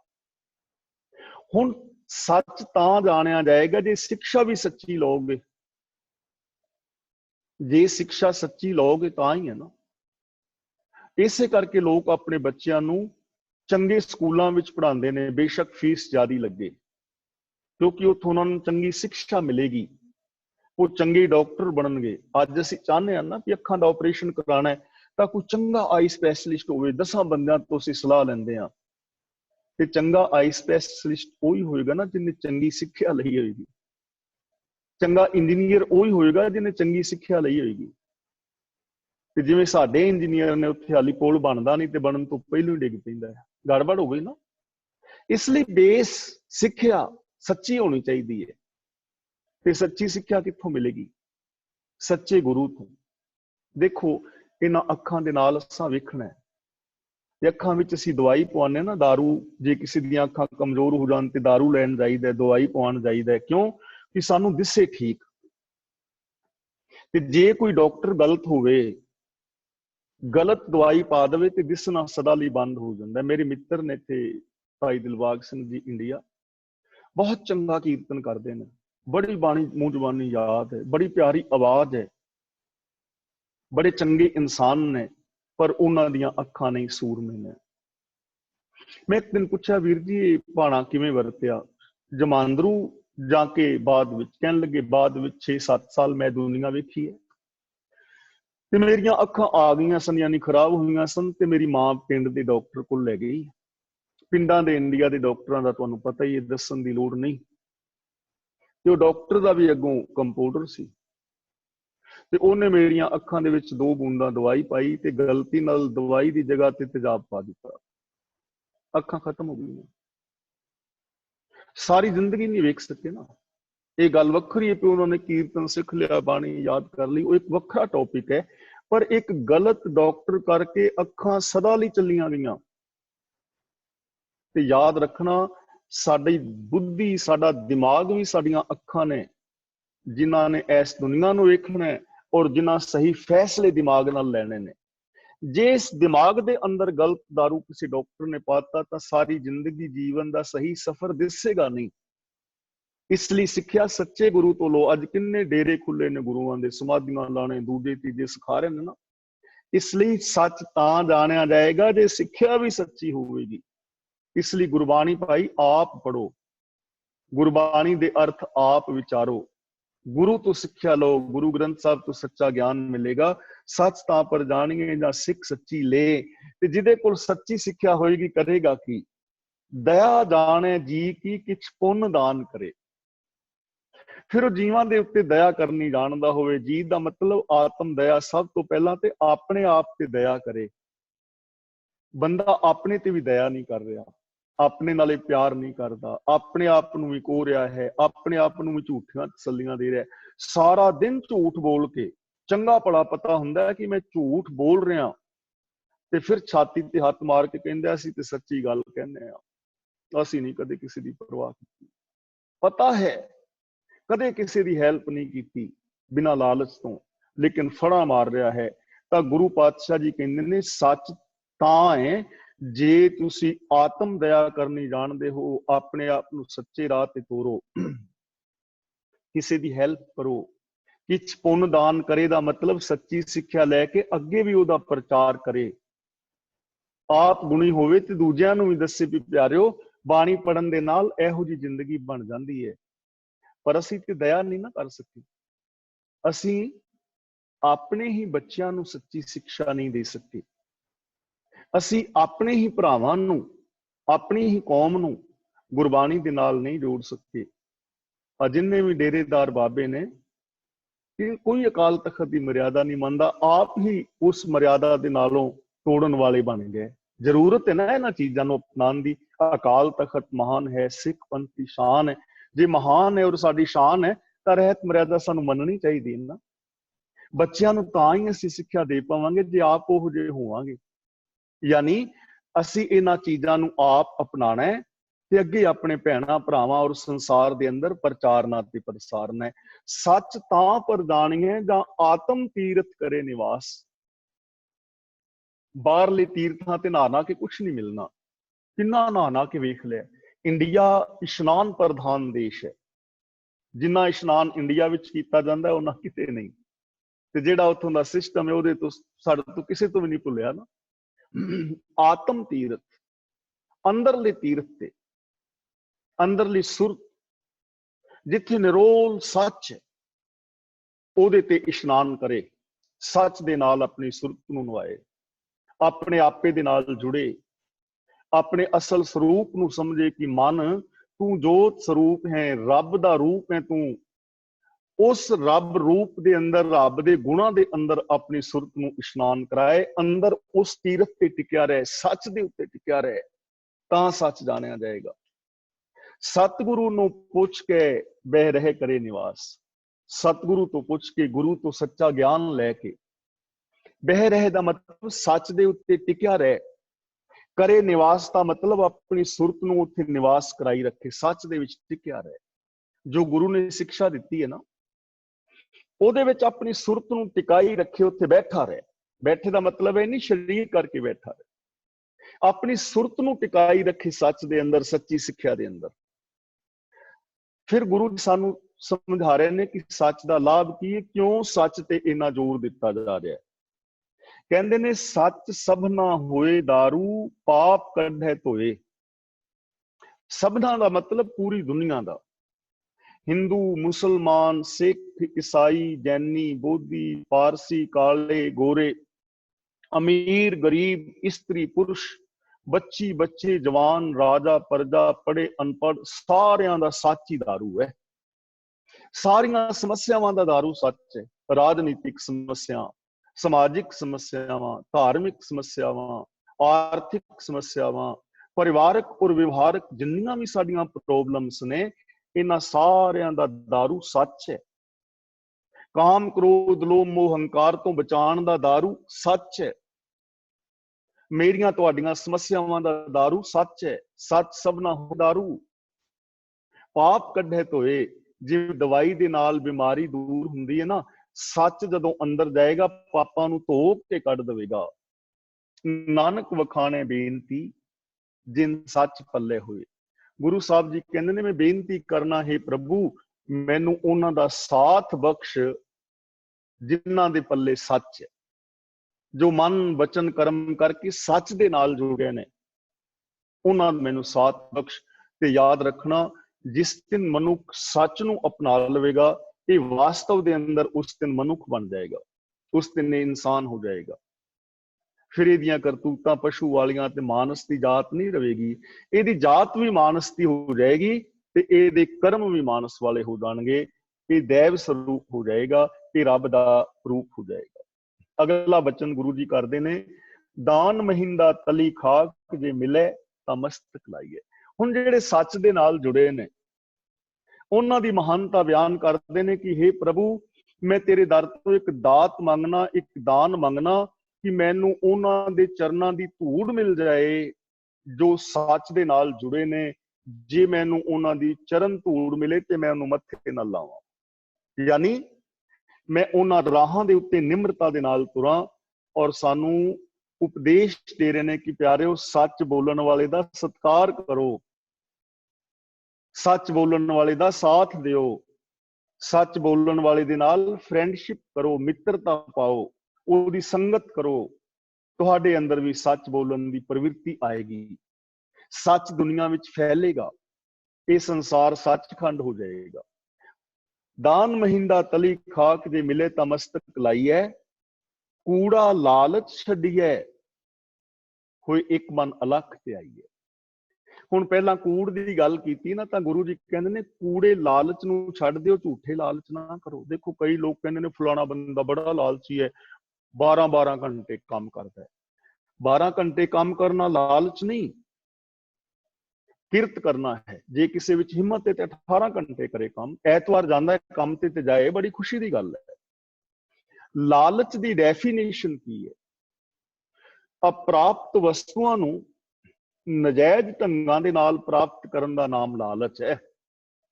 ਦਸਾਂ ਨਵਾਂ ਦੀ ਕਿਰਤ ਕਮਾਈ ਲਾਲਚ ਨਹੀਂ। ਤਾਂ ਗੁਰੂ ਜੀ ਕਹਿੰਦੇ ਨੇ ਝੂਠੇ ਲਾਲਚ ਛੱਡ ਦਿਓ, ਇੱਕ ਮਨਚਿਤ ਹੋ ਕੇ ਅਲਖ ਪ੍ਰਭੂ ਨੂੰ ਸਿਮਰੋ, ਜੋ ਦਿਸਦਾ ਨਹੀਂ, ਜੋ ਸਾਰਿਆਂ ਦੇ ਅੰਦਰ ਸਮਾਇਆ ਹੋਇਆ ਹੈ। ਮਤਲਬ ਕਿ ਸਾਰਿਆਂ ਦੇ ਨਾਲ ਰੱਬ ਵਰਗਾ ਸੱਚਾ ਵਿਹਾਰ ਤੇ ਪਿਆਰ ਕਰੋ, ਕਿਉਂਕਿ ਤੁਸੀਂ ਸਾਰੇ ਦਿਸਦੇ ਉਹਦਾ ਰੂਪ ਹੋ। ਇੱਕ ਮਨ ਹੋ ਕੇ ਉਸ ਰੱਬ ਨੂੰ ਸਿਮਰੋ, ਸੱਚ ਨੂੰ ਸਿਮਰੋ।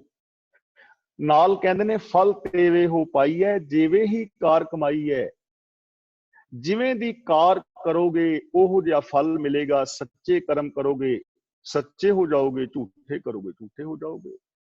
ਜੋ ਧਰਮ ਕਮਾਵੇ ਤਿਸ ਧਰਮ ਨਾ ਹੋਵੇ, ਪਾਪ ਕਮਾਣੇ ਪਾਪੀ ਜਾਣੀਏ। ਕੂੜ ਦੇ ਵਿੱਚ ਫਸੋਗੇ, ਆਪਣੇ ਪਰਿਵਾਰ ਨੂੰ, ਜ਼ਿੰਦਗੀ ਨੂੰ ਨਰਕ ਬਣਾ ਲੋਗੇ। ਸੱਚ ਦੇ ਨਾਲ ਜੁੜੋਗੇ, ਆਪਣੇ ਜੀਵਨ ਨੂੰ, ਪਰਿਵਾਰ ਨੂੰ ਸਵਰਗ ਬਣਾ ਲੋਗੇ। ਫਲ ਉਹ ਮਿਲਣਾ ਹੈ ਜਿਹੋ ਜੇ ਕਰਮ ਕਰੋਗੇ। ਫਲ ਤੇਵੇ ਹੋ ਪਾਈਐ, ਜਿਵੇਂ ਹੀ ਕਾਰ ਕਮਾਈਐ। ਜੇ ਹੋਵੇ ਪੂਰਬ ਲਿਖਿਆ ਤਾਂ ਧੂੜ ਤਿਨਾਂ ਦੀ ਪਾਈਏ। ਪੂਰਬ ਲਿਖਿਆ ਦਾ ਮਤਲਬ ਇਹ ਨਹੀਂ ਕਿ ਉੱਤੋਂ ਲਿਖਿਆ ਆ ਰਿਹਾ ਹੈ। ਪੂਰਬ ਦਾ ਮਤਲਬ ਜੋ ਪਾਸਟ ਦੇ ਅੰਦਰ ਸਾਡਾ ਜੀਵਨ ਬੀਤ ਗਿਆ। ਜੇ ਕਿਸੇ ਨੇ ਅੰਦਰ ਆਪਣੇ ਲੇਖ ਲਿਖੇ ਹੋਣ ਸੱਚ ਦੇ, ਕਦੇ ਸੱਚੇ ਦੀ ਸੰਗਤ ਕੀਤੀ ਹੋਵੇ, ਸੱਚਾ ਲਿਟਰੇਚਰ ਪੜਿਆ ਹੋਵੇ, ਸੱਚੀ ਬਾਣੀ ਪੜ੍ਹੀ ਹੋਵੇ, ਉਹ ਸੰਸਕਾਰ ਅੰਦਰ ਪੈਦਾ ਹੋ ਗਏ ਹੋਣ, ਤਾਂ ਇਹੋ ਜਿਹਾ ਬੰਦਾ ਹੈ ਨਾ, ਉਹ ਉਹਨਾਂ ਦੀ ਚਰਨ ਧੂੜੀ ਪ੍ਰਾਪਤ ਕਰਦਾ ਹੈ। ਉਹ ਬੰਦਾ ਫਿਰ ਸੱਚੇ ਰਾਹਾਂ ਤੇ ਤੁਰਦਾ ਹੈ। ਕੌਣ? ਜਿਨਨੇ ਆਪਣੇ ਅੰਦਰ ਸੱਚ ਦੇ ਸੰਸਕਾਰ ਪੈਦਾ ਕੀਤੇ ਨੇ। ਤੇ ਅਗਲਾ ਬਚਨ ਕਰਦੇ ਨੇ, ਮਤ ਥੋੜੀ ਸੇਵ ਗਵਾਈ ਹੈ। ਜੇ ਮਤ ਹੋਛੀ ਹੈ, ਮਤ ਸੱਚੀ ਨਹੀਂ, ਤਾਂ ਸੇਵ ਗਵਾਈਏ ਦਾ ਮਤਲਬ ਸੇਵਾ ਕੀਤੀ ਵੀ ਗਵਾ ਲਵੋਗੇ। ਹੋਛੇ ਮਤ ਦੇ ਨਾਲ ਚੰਗੇ ਕੰਮ ਕੀਤੇ ਵੀ ਬੰਦਾ ਗਵਾ ਲੈਂਦਾ, ਕਿਉਂਕਿ ਇੱਕ ਕਦ ਚੰਗੀ ਕਰੇਗਾ ਫਿਰ ਅੱਗੋਂ। ਕਿਵੇਂ? ਇਹ ਗੱਲ ਕਹਿ ਕੇ ਮੈਂ ਫਤਿਹ ਬੁਲਾ ਰਿਹਾ। ਮਾਤਾ ਨੇ ਅਰਦਾਸ ਕੀਤੀ ਕਿ ਰੱਬਾ ਮੈਨੂੰ ਪੋਤਰਾ ਦੇ, ਤੇ ਫਿਰ ਮੈਂ ਤੇਰੀਆਂ ਸੰਗਤਾਂ ਦੀ ਪੱਖੇ ਨਾਲ ਸੇਵਾ ਕਰਾਂਗੀ। ਵੱਡੇ ਵੱਡੇ ਪੱਖੇ ਹੁੰਦੇ ਸੀ ਨਾ, ਚੱਲਦੇ ਹੁੰਦੇ ਸੀ ਪਹਿਲਾਂ, ਪੱਖੇ ਦੀ ਮੈਂ ਸੇਵਾ ਕਰਾਂਗੀ। ਤੇ ਪੋਤਰਾ ਮਾਤਾ ਵੱਲ ਹੋ ਪਿਆ। ਪੋਹ ਦੇ ਦਿਨਾਂ 'ਚ ਬਾਹਰ ਕੋਹਰਾ ਪਿਆ, ਧੁੰਦ ਪਈ, ਲੋਕ ਠਰੂ ਠਰੂ ਕਰਨ। ਮਾਤਾ ਨੇ ਵੱਡਾ ਸਾਰਾ ਪੱਖਾ ਲਿਆ ਤੇ ਗੁਰਦੁਆਰੇ ਸੰਗਤਾਂ ਨੂੰ ਪੱਖਾ ਚੱਲੇ। ਤੋ ਬੀਬੀਆਂ ਭੈਣਾਂ ਤੇ ਵੀਰ ਆਂਦੇ ਨੇ, ਬੇਬੇ ਸਾਨੂੰ ਮਾਰ ਨਹੀਂ, ਜ਼ੁਕਾਮ ਕਰਨੀ। ਕਹਿੰਦੀ ਤੁਹਾਨੂੰ ਜ਼ੁਕਾਮ ਹੋਵੇ ਭਾਵੇਂ ਸਰਸਾਮ ਹੋਵੇ, ਮੈਂ ਤੇ ਸੇਵਾ ਸੁੱਖੀ ਹੈ, ਮੈਂ ਤੇ ਸੇਵਾ ਕਰ ਰਹੀ ਹਾਂ। ਹੁਣ ਇਹ ਸੇਵਾ ਤੇ ਨਹੀਂ ਨਾ, ਮੂਰਖਤਾ ਹੈ। ਮਤ ਥੋੜੀ ਸੇਵ ਗਵਾਈ ਹੈ। ਹੋਛੀ ਮਤ ਦੇ ਨਾਲ ਕੀਤੀ ਹੋਈ ਸੇਵਾ ਸਗੋਂ ਖਤਰਨਾਕ ਬਣ ਜਾਂਦੀ ਹੈ। ਕੋਈ ਬੰਦਾ ਸੀ ਸ਼ਾਹੂਕਾਰ ਤੇ ਆਪਣੇ ਨੌਕਰ ਨੂੰ ਕਹਿ ਕੇ ਕਿ ਮੈਂ ਸੌਣਾ ਤੇ ਪੱਖਾ ਚੱਲਦਾ ਰਹੇ, ਮੱਖੀ ਨਾ ਕੋਈ ਤੰਗ ਕਰੇ।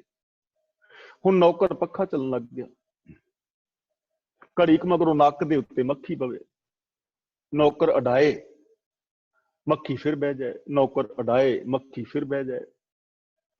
ਫੜ ਕੇ ਕੋਲ ਛੋਟੀ ਜੀ ਸੋਟੀ ਸੀ ਤੇ ਮੱਖੀ ਦੇ ਉੱਤੇ ਇੰਜ ਕਰਕੇ ਮਾਰੀ, ਮੱਖੀ ਤੇ ਉੱਡ ਗਈ ਤੇ ਨੱਕ ਭੰਨ ਦਿੱਤਾ। ਮੱਤ ਥੋੜੀ ਸੇਵ ਗਵਾਈ ਹੈ ਨਾ। ਗੁਰੂ ਜੀ ਕਹਿੰਦੇ ਨੇ ਜੇ ਹੋਛੀ ਮੱਤ ਦੇ ਨਾਲ ਕਰਮ ਕਰੋਗੇ ਜ਼ਿੰਦਗੀ ਤਬਾਹ ਹੋ ਜਾਏਗੀ। ਇਸ ਲਈ ਸੱਚੀ ਸਿੱਖਿਆ ਲਓ, ਸੱਚ ਦੇ ਧਾਰਨੀ ਬਣੋ, ਇਹ ਜੀਵਨ ਸਫਲ ਹੋ ਜਾਏਗਾ। ਮੈਂ ਇੰਨਾ ਕੁਛ ਕਹਿੰਦਾ ਹੋਇਆ ਖਿਮਾ ਦਾ ਜਾਚਕ ਹਾਂ। ਜੋ ਅਸੀਂ ਅੱਜ ਵਿਚਾਰ ਕੀਤੀ ਹੈ ਇਹਦੇ ਬਾਰੇ ਆਪਣੇ ਵਿਊਜ਼ ਤੁਸੀਂ ਦੇਣੇ ਹੋਣ ਜਾਂ ਕਿਸੇ ਨੇ ਇਸ ਦੇ ਵਿੱਚੋਂ ਸਵਾਲ ਪੁੱਛਣਾ ਹੋਏ ਤਾਂ ਉਹ ਸਵਾਲ ਪੁੱਛ ਸਕਦੇ ਹੋ। ਜੇ ਇਸ ਵਿਚਾਰ ਦੇ ਵਿੱਚੋਂ ਸਵਾਲ ਪੁੱਛੋਗੇ ਨਾ, ਫਿਰ ਇੱਕ ਤਾਂ ਬਾਣੀ ਸਮਝ ਆਉਂਦੀ ਜਾਏਗੀ, ਦੂਜਾ ਵਿਕਾਸ ਹੋਏਗਾ, ਤੀਜਾ ਬੋਲਣ ਦੀ ਜਾਚ ਆਏਗੀ, ਤੇ ਚੌਥਾ ਅਸੀਂ ਆਪਣੇ ਟੌਪਿਕ ਤੋਂ ਭਟਕਾਂਗੇ ਨਹੀਂ। ਉਸ ਟੌਪਿਕ ਦੀ ਗੱਲ ਹੋਏਗੀ ਤੇ ਸਾਡੇ ਦਿਮਾਗ ਵਿੱਚ ਚੀਜ਼ਾਂ ਜ਼ਿਆਦੀਆਂ ਬਹਿਣਗੀਆਂ। ਵੀਰ ਤਰਲੋਚਨ ਸਿੰਘ ਜੀ ਹੁਣ ਅਨਮਿਊਟ ਹੋ ਗਏ ਨੇ, ਅਗਲੀ ਕਾਰਵਾਈ ਕਰਨਗੇ। ਮੇਰੇ ਵੱਲੋਂ ਤੁਹਾਨੂੰ ਸਾਰਿਆਂ ਨੂੰ ਫਤਿਹ। ਵਾਹਿਗੁਰੂ ਜੀ ਕਾ ਖਾਲਸਾ, ਵਾਹਿਗੁਰੂ ਜੀ ਵਾਹਿਗੁਰੂ ਜੀ ਕੀ ਫਤਿਹ। ਬਹੁਤ ਬਹੁਤ ਧੰਨਵਾਦ ਹਮੇਸ਼ਾ ਦੀ ਤਰ੍ਹਾਂ ਆਪ ਜੀ ਦਾ ਜੀ। ਅੱਜ ਦੀ ਵਿਆਖਿਆ ਆਪ ਜੀ ਨੇ ਸੁਣੀ ਲਈ ਹੈ ਸਾਰਿਆਂ ਨੇ, ਕੂੜ ਦੀ ਤੇ ਸੱਚ ਦੀ, ਤੇ ਉਹਦੇ ਆਪ ਜੀ ਨੇ ਸੁਣਿਆ ਹੀ ਹੈ ਕਿ ਕਿਸ ਤਰ੍ਹਾਂ ਕੂੜ ਰਾਜਾ, ਕੂੜ ਪਰਜਾ, ਕੂੜ ਸਭ ਸੰਸਾਰ। ਤੇ ਗਾਹਾਂ ਅੱਗੇ ਜਾ ਕੇ ਆਪਣੀ ਵੀ ਉਹ ਦੱਸਦੇ ਗੁਰੂ ਨਾਨਕ ਦੇਵ ਜੀ ਕਿ ਨਾਨਕ ਵਖਾਣੇ ਬੇਨਤੀ ਤੁਧ ਬਾਝ ਕੂੜੋ ਕੂੜ। ਹਾਂਜੀ, ਤੇ ਅੱਗੇ ਜਾ ਕੇ ਦੱਸਦੇ ਸੱਚ ਸਭ ਨਾ ਹੋਏ ਦਾਰੂ। ਇਹ ਕਈ ਗੱਲਾਂ ਜਿਹੜੀਆਂ ਨੋਟ ਬਣਾਉਣੇ ਵਾਲੇ ਆ, ਦਿਮਾਗ ਦੇ ਵਿੱਚ ਰੱਖਣ ਵਾਲੀਆਂ ਚੀਜ਼ਾਂ, ਤੇ ਜਿਹੜੀ ਉਹਨਾਂ ਨੇ ਆਪਣੀ ਅੰਡਰਲਾਈਨ ਕਰਕੇ ਆਪਣੀ ਓਪੀਨੀਅਨ ਦਿੱਤੀ ਹੋ ਨਾ, ਉਹ ਮਤਲਬ ਆਪਣੇ ਦਿਮਾਗ 'ਚ ਰੱਖਣ ਵਾਲੀ ਜ਼ਿਆਦਾ ਹੁੰਦੀ ਹੈ। ਬਾਕੀ ਸਾਰੀ ਖੰਡਨ ਕੀਤੇ ਹੋਏ ਜਿਹੜੀਆਂ ਮਤਲਬ ਚੀਜ਼ਾਂ ਉਹ ਟਾਈਮਾਂ ਤੇ ਵੀ ਚੱਲਦੀਆਂ ਸੀ, ਅੱਜ ਵੀ ਚੱਲਦੀਆਂ। ਤੇ ਗਿਆਨੀ ਜੀ ਨੇ ਬਹੁਤ ਵਿਸਥਾਰ ਦੇ ਨਾਲ ਹਰੇਕ ਤੁਕ, ਹਰੇਕ ਲਾਈਨ ਦਾ ਬੜੇ ਵਿਸਥਾਰ ਦੇ ਨਾਲ ਗਿਆਨ ਸਾਨੂੰ ਦਿੱਤਾ ਹੈਗਾ ਜੀ। ਤੇ ਬਹੁਤ ਬਹੁਤ ਧੰਨਵਾਦ ਜੀ ਇੱਕ ਵਾਰੀ ਫੇਰ। ਤੇ ਜਿੱਦਾਂ ਗਿਆਨੀ ਜੀ ਨੇ ਸਾਰਿਆਂ ਨੂੰ ਕਿਹਾ ਹੀ ਆ ਕਿ ਆਪਣੇ ਆਪਣੇ ਵਿਚਾਰ ਦਿਓ। ਅਸੀਂ ਵੀ ਚਾਹੁੰਦੇ ਹਾਂ ਕਿ ਆਪਣੇ ਵਿਚਾਰ ਦਿਓ। ਇਸੇ ਬਾਣੀ ਦੇ ਵਿੱਚੋਂ ਅੱਜ ਦੇ ਜੋ ਕੁਛ ਕਿਹਾ ਗਿਆ ਹੈ ਉਹਦੇ ਬਾਰੇ ਤੁਸੀਂ ਜੇ ਕਰੋਗੇ ਤਾਂ ਈਵਨ ਬੈਟਰ ਹੈ। ਤੇ ਮੈਂ ਕਹਿੰਦਾ ਤਾਂ ਹੁੰਦਾ ਹਮੇਸ਼ਾ ਦੀ ਤਰ੍ਹਾਂ ਕਿ ਤੁਸੀਂ ਅਨਮਿਊਟ ਹੋ ਜਾਓ ਤੇ ਉਹ ਸਾਡੇ ਲਈ ਸੌਖਾ ਹੋ ਜਾਊਗਾ। ਤੇ ਮੈਂ ਇੱਕ ਦੋ ਆਪਣੇ ਨਵੇਂ ਫੇਸਿਸ ਮੈਨੂੰ ਦਿਸੇ ਜੀ। ਇੱਕ ਸੀਗਾ ਵਿਰਕ ਨਾਂ ਦੇ, ਧੰਨਵਾਦ ਜੀ, ਆਉਣ ਦਾ ਤੁਹਾਡਾ ਸ਼ੁਕਰੀਆ ਬਹੁਤ ਬਹੁਤ। ਤੇ ਇੱਕ ਮਾਰਵੇਸ MARWAYS ਭਾਈ ਸਾਹਿਬ ਸਾਡੇ ਸਕਰੀਨ ਤੇ ਆਏ ਹੋਏ ਆ, ਧੰਨਵਾਦ ਜੀ ਤੁਹਾਡਾ ਵੀ ਬਹੁਤ ਬਹੁਤ ਤੇ ਵੈਲਕਮ। ਇੱਕ ਨੀਨਾ ਜੀ ਪਹਿਲਾਂ ਆਏ ਸੀਗੇ, ਉਹ ਵੀ ਅਜੇ ਸਕਰੀਨ ਤੇ ਫੋਨ ਤੇ ਜੁੜੇ ਤਾਂ ਹੋਏ ਹੈਗੇ ਪਰ ਉਹਨਾਂ ਦੀ ਪਿਕਚਰ ਨਹੀਂ ਆ ਰਹੀ ਹੁਣ। ਸਾਰਿਆਂ ਨੂੰ ਬਹੁਤ ਬਹੁਤ ਵੈਲਕਮ ਜੀ। ਤੇ ਤੁਸੀਂ ਆਓ, ਆਪਣੇ ਵਿਚਾਰ ਵੀ ਦਿਓ ਤੇ ਆਪਣੇ ਮੈਂ ਹੁਣ ਕੋਸ਼ਿਸ਼ ਕਰੂੰਗਾ ਜੀ, ਹਮੇਸ਼ਾ ਦੀ ਤਰ੍ਹਾਂ ਆਇਆ ਤਾਂ ਨਹੀਂ ਕੋਈ ਵੀ। ਸਭ ਤੋਂ ਪਹਿਲਾਂ ਸਤਨਾਮ ਸਿੰਘ ਨਾਗਰਾ ਉਹਨਾਂ ਨੂੰ ਕਹੂੰਗਾ ਜੀ ਕਿ ਤੁਸੀਂ ਆ ਜਾਓ ਤੇ ਉਹਦੇ ਅੱਗੇ ਫਿਰ ਆਪਾਂ ਫੇਰ ਜਾਂਦੇ। ਹਾਂਜੀ, ਵਾਹਿਗੁਰੂ ਜੀ ਕਾ ਖਾਲਸਾ, ਵਾਹਿਗੁਰੂ ਜੀ ਕੀ ਫਤਿਹ। ਗਿਆਨੀ ਜੀ ਫਤਿਹ ਜੀ, ਫਤਿਹ। ਬਹੁਤ ਹੀ ਚੰਗੀ ਤਰ੍ਹਾਂ ਸਮਝਾਇਆ ਹੈ ਆਪਨੇ।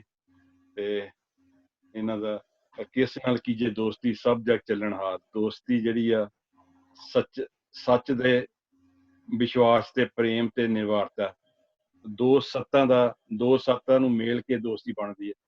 ਤੇ 2 + 7 9 ਦਾ ਜੇ ਪਹਾੜਾ ਆਪਾਂ ਪੜੀਏ, 9 × 9, 9 × 2 = 18, 8 1 + 8 9 ਬਣਦੇ ਆ। ਇਸ ਤਰ੍ਹਾਂ ਸਾਰਾ ਹੀ ਇਹ ਜੇ ਪਹਾੜਾ ਪੜੀਏ ਤੇ 9 × 27, 2 + 7 9, ਇਹਦਾ ਅਖੀਰਲਾ ਆਂਸਰ ਜਿਹੜਾ 9 ਹੀ ਆਉਂਦਾ। ਇਹ ਬਿਲਕੁਲ ਹੀ ਸੱਚੀ ਤੇ ਸੱਚੀ ਭਗਤੀ ਦੀ ਹੈ ਆਪਨੇ ਦਿੱਤੀ ਹੈ। ਤੇ ਇੱਕ ਮੈਂ ਥੋੜਾ ਜਿਹਾ ਹੋਰ ਚਾਹੁੰਦਾ, ਜਿੱਥੇ ਆਪਨੇ ਤੇ ਸੱਚ ਤਾਂ ਪਰ ਜਾਣੀਏ ਜਾਂ ਸੱਚ ਧਰੇ ਪਿਆਰ, ਜਿਹੜਾ ਸੱਚ ਇੱਕ ਸਿੰਗੂਲਰ ਦੱਸਿਆ ਆਪਨੇ, ਦੂਆ ਸੱਚੇ ਨਾਲ ਸਿਹਾਰੀ ਆ, ਉਹਦਾ ਕੀ ਦੱਸਿਆ ਸੀ ਆਪਨੇ? ਉਹਦਾ ਮਤਲਬ ਸੱਚ ਵਿੱਚ। ਠੀਕ ਹੈ ਜੀ। ਤੇ ਇੱਕ ਸੀਗਾ ਦਾਨ ਮਹਿੰਦਾ ਤਲੀਖਾ, ਜੇ ਮਿਲੇ ਮੁਸਤਕ ਲਾਈਏ। ਦਾਨ ਮਹਿੰਦਾ ਦਾ ਮਤਲਬ ਮੇਰਾ ਕਿ ਮੈਂ ਤੇਰੇ ਦਰ ਤੋਂ ਦਾਨ ਮੰਗਣ ਆਇਆ ਤੇ ਮੇਰੇ ਵਾਸਤੇ ਦਾਨ ਇਹ ਹੀ ਹੈ ਕਿ ਮੈਨੂੰ ਸੱਚ ਦੇ ਰਾਹਾਂ ਤੇ ਤੁਰਨ ਵਾਲਿਆਂ ਦੇ ਤਲੀ ਖਾਕ ਦਾ ਮਤਲਬ ਪੈਰਾਂ ਦੀ ਚਰਨ ਧੂੜ ਮਿਲ ਜਾਏ, ਯਾਨੀ ਮੈਂ ਉਹਨਾਂ ਰਾਹਾਂ ਤੇ ਚੱਲ ਸਕਾਂ। ਥੈਂਕ ਯੂ ਜੀ, ਥੈਂਕ ਯੂ। ਧੰਨਵਾਦ, ਧੰਨਵਾਦ। ਹਾਂਜੀ, ਅਨਮਿਊਟ ਤਾਂ ਨਹੀਂ ਹੋਏ ਸੀਗੇ ਜੀ, ਪਰ ਆਪਣੇ ਨਾਭਾ ਜੀ ਸਾਡੇ ਭਾਈ ਸਾਹਿਬ ਵੀ ਨਾਲ ਬੈਠੇ ਆ, ਉਹਨਾਂ ਦੇ ਨਾਲ ਤੁਸੀਂ ਕੋਈ ਗੱਲ ਕਰਨੀ ਹੈ ਜੀ? ਦੋਏ ਜਣੇ ਤੁਸੀਂ? ਹਾਂਜੀ। नहीं जी वीर जी, बहुत अच्छी कथा कर रहे ने, बहुत अच्छा लग रहा है, सब समझ आ रहा है। Thank you so much. ਧੰਨਵਾਦ। ਠੀਕ ਹੈ ਜੀ, ਮਿਹਰਬਾਨੀ। ਹਾਂਜੀ ਵਿਰਕ ਸਾਹਿਬ, ਤੁਸੀਂ ਕੁਝ ਕਹਿਣਾ ਚਾਹੁੰਦੇ ਹੋ? ਅੱਛਾ, ਨਹੀਂ, ਅਮਰੀਕਾ। ਠੀਕ ਹੈ ਜੀ, ਠੀਕ ਹੈ। ਹਾਂਜੀ, ਆਪਣੇ ਤੂਰ ਸਾਹਿਬ। ਵਾਹਿਗੁਰੂ ਜੀ ਕਾ ਖਾਲਸਾ, ਵਾਹਿਗੁਰੂ ਜੀ ਕੀ ਫਤਿਹ। ਵਾਹਿਗੁਰੂ ਜੀ ਕੀ ਫਤਿਹ ਜੀ।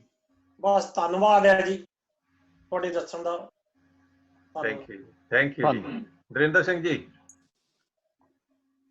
ਹਾਂਜੀ, ਸਤਿ ਸ਼੍ਰੀ ਅਕਾਲ ਜੀ। ਸਤਿ ਸ਼੍ਰੀ ਅਕਾਲ। ਵਾਹਿਗੁਰੂ ਜੀ ਕਾ ਖਾਲਸਾ, ਵਾਹਿਗੁਰੂ ਜੀ ਕੀ ਫਤਿਹ। ਤੁਸੀਂ ਬੜੇ ਸੌਖੇ ਢੰਗ ਨਾਲ ਦੱਸਿਆ ਹੈਗਾ ਵੀ ਸੱਚ ਦਾ ਆਪਾਂ ਨੂੰ ਆਧਾਰ ਬਣਾਉਣਾ ਚਾਹੀਦਾ, ਪਰ ਸੱਚ ਤੇ ਝੂਠ ਇੰਨੇ ਮਤਲਬ ਇੰਟਰਮਿਕਸ ਹੋਏ ਹੋਏ ਆ, ਬਹੁਤ ਥਿਨ ਲਾਈਨ ਹੋ ਜਾਂਦੀ ਹੈ ਦੋਨਾਂ ਦੀ। ਕਈ ਵਾਰੀ ਇਹਨਾਂ ਡਿਵਾਈਡ ਕਰਨਾ ਬਹੁਤ ਔਖਾ ਹੋ ਜਾਂਦਾ ਵੀ ਇਹ ਸੱਚ ਹੈ ਕਿ ਝੂਠ ਹੈ, ਕਿਉਂਕਿ ਹੁਣ ਤੱਕ ਝੂਠ ਦਾ ਪ੍ਰਧਾਨ ਹੋਇਆ। ਹੁਣ ਜਿਵੇਂ ਗੁਰਬਾਣੀ ਦੀ ਵਿਆਖਿਆ ਹੁਣ ਤੱਕ ਹੁੰਦੀ ਰਹੀ ਹੈ, ਉਹ ਸਿਰਫ ਝੂਠ ਦੇ ਆਧਾਰ ਦੇ ਉੱਤੇ ਹੁੰਦੀ ਰਹੀ ਹੈ। ਜਦੋਂ ਜਨਰੇਸ਼ਨ ਤੋਂ ਇਹੀ ਕੁਝ ਸੁਣਦੇ ਆ ਰਹੇ ਆ, ਤੇ ਹੁਣ ਸੱਚ ਸੁਣਨ ਦੇ ਵਿਚਾਰ ਦੇ ਨਾਲ ਕਈ ਵਾਰੀ ਕੁੰਤੂ ਪ੍ਰੰਤੂ ਹੁੰਦੇ ਆ। ਤੁਸੀਂ ਆਪ ਹੀ ਕਿਹਾ ਹੈਗਾ ਕਿ ਜਿਹੜੇ ਸੱਚ ਬੋਲਣ ਵਾਲੇ ਹੈਗੇ ਉਹਨਾਂ ਦੇ ਵਿਰੋਧੀ ਬਾਜੇ ਜ਼ਿਆਦੇ ਹੋ ਜਾਂਦੇ ਆ, ਤੇ ਫਿਰ ਉਹਦਾ ਮਤਲਬ ਇਹਦਾ ਕੀ ਇਲਾਜ ਹੈਗਾ? ਵੀਰ ਜੀ, ਇਹਦਾ ਇਲਾਜ ਤਾਂ ਇਹੀ ਹੈ ਕਿ ਜਦੋਂ ਆਪ ਬੰਦਾ ਖੋਜ ਕਰੇ ਨਾ, ਫਿਰ ਇਸ ਚੀਜ਼ ਦਾ ਇਲਾਜ ਹੋ ਸਕਦਾ ਹੈ। ਔਰ ਦੂਜੇ ਨੰਬਰ ਤੇ ਥੋੜੇ ਮੈਨੂੰ 1-2 ਮਿੰਟ ਲੈਣੇ ਪੈਣੇ ਨੇ। ਪਹਿਲਾਂ ਸੱਚ ਲੋਕ ਮੰਨਦੇ ਸੀ ਵੀ ਕਿਸੇ ਨੇ ਗੱਲ ਕਹਿ ਦਿੱਤੀ ਤੇ ਉਹਨੂੰ ਸੱਚ ਮੰਨ ਲੈਂਦੇ ਸੀ। ਫਿਰ ਸੱਚ ਦਾ ਬੇਸ ਇਹ ਬਣ ਗਿਆ ਵੀ ਸੁਣੀ ਸੁਣਾਈ ਗੱਲ ਨਹੀਂ, ਤੂੰ ਅੱਖਾਂ ਨਾਲ ਵੇਖੀ ਹੈ ਤਾਂ ਦੱਸ। ਤਾਂ ਫਿਰ ਸੱਚ ਨੂੰ ਪਰਖਣ ਦਾ ਬੇਸ ਹੋ ਗਿਆ ਵੀ ਅੱਖਾਂ ਦੇ ਨਾਲ ਵੇਖਣਾ, ਤੇ ਲੋਕ ਕਹਿਣ ਲੱਗ ਗਏ ਕਿ ਮੈਂ ਖੁਦ ਅੱਖਾਂ ਨਾਲ ਵੇਖ ਕੇ ਆਇਆ, ਇਹ ਗੱਲ ਸੱਚੀ ਹੈ। ਲੇਕਿਨ ਅੱਖਾਂ ਦੇ ਨਾਲ ਵੇਖੀ ਗੱਲ ਵੀ ਝੂਠੀ ਹੋ ਜਾਂਦੀ ਹੈ। ਸਾਹਮਣੇ ਵੀ ਜਿਵੇਂ ਬਾਜੀਗਰ ਤਮਾਸ਼ਾ ਪਾਉਂਦੇ ਨੇ ਤਾਂ ਹੁੰਦਾ ਝੂਠ ਹੈ, ਲੇਕਿਨ ਦਿਸਦਾ ਕੁਛ ਹੋਰ ਹੈ। ਜਿਵੇਂ ਰੇਗਿਸਤਾਨ ਵਿੱਚ ਪਾਣੀ ਦਿਸਦਾ ਪਰ ਹੁੰਦਾ ਨਹੀਂ। ਤਾਂ ਹੁਣ ਜਿਹੜਾ ਸੱਚ ਨੂੰ ਪਰਖਣ ਦਾ ਜਿਹੜਾ ਹੁਣ ਇਸ ਟਾਈਮ ਤਰੀਕਾ ਹੈ, ਉਹ ਇਹ ਵੇ ਕਿ ਜਿਹੜੀ ਗੱਲ ਕਹੀ ਜਾ ਰਹੀ ਹੈ ਉਹਨੂੰ ਪ੍ਰੈਕਟੀਕਲ ਕੀਤਾ ਜਾਏ।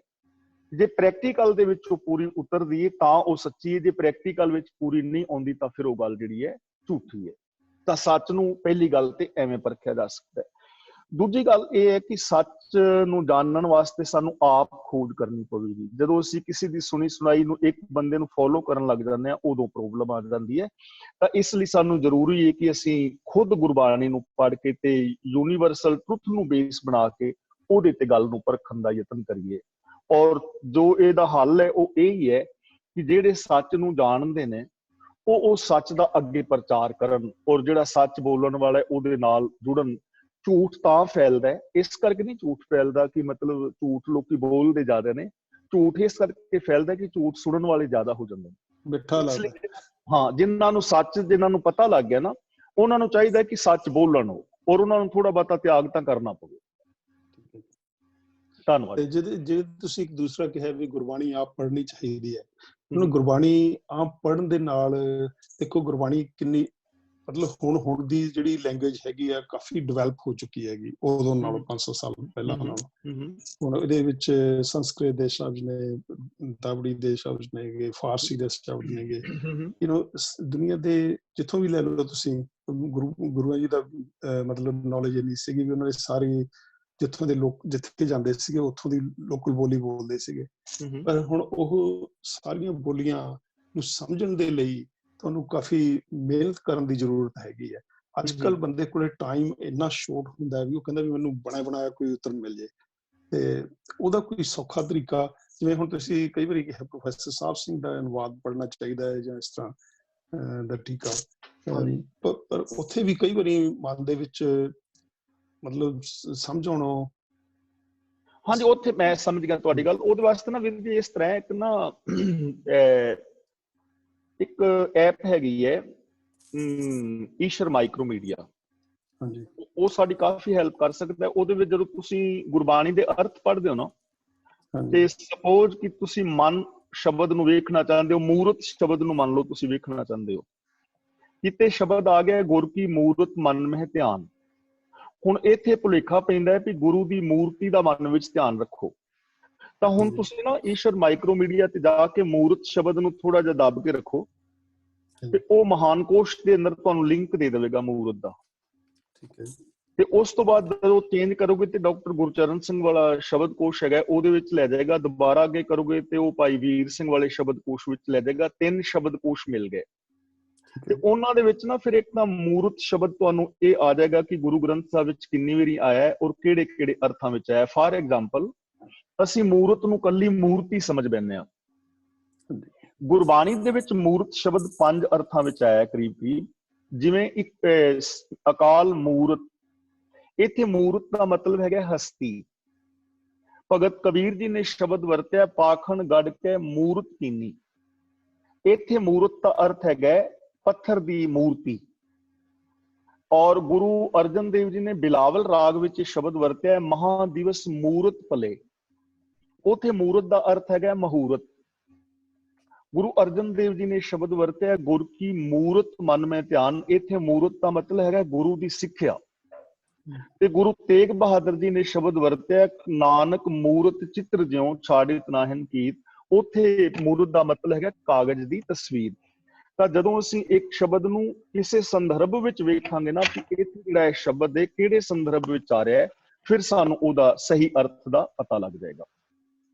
ਔਰ ਦੂਜੀ ਗੱਲ ਇਹ ਹੈ ਕਿ ਜਿਵੇਂ ਪ੍ਰੋਫੈਸਰ ਸਾਹਿਬ ਸਿੰਘ ਦਾ ਟੀਕਾ ਹੈ ਬਹੁਤ ਵਧੀਆ ਹੈ।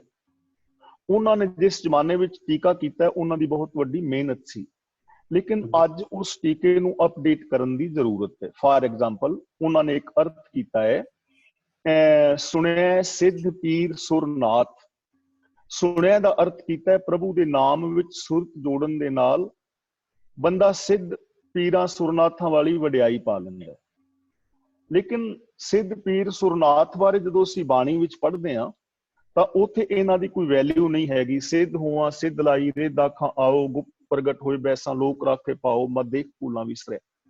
ਤਾਂ ਇਹਦਾ ਮੀਨਿੰਗ ਇਹ ਹੋਏਗਾ ਕਿ ਸੁਣਿਆ ਸਿੱਧ ਪੀਰ ਸੁਰਨਾਥ, ਕਿ ਜਦੋਂ ਅਸੀਂ ਗੁਰੂ ਦੀ ਸੱਚੀ ਸਿੱਖਿਆ ਸੁਣਦੇ ਹਾਂ ਤਾਂ ਸਾਨੂੰ ਸਿੱਧ ਪੀਰ ਸੁਰਨਾਥ ਜਿਹੜੇ ਨੇ ਇਹਨਾਂ ਦੀ ਅਸਲੀਅਤ ਦਾ ਪਤਾ ਲੱਗ ਜਾਂਦਾ ਹੈ ਕਿ ਇਹਨਾਂ ਦੇ ਪੱਲੇ ਕੁਝ ਵੀ ਨਹੀਂ ਹੈਗਾ। ਇਹਨਾਂ ਦੀ ਅਸਲੀਅਤ ਦਾ ਗਿਆਨ ਹੋ ਜਾਂਦਾ ਹੈ।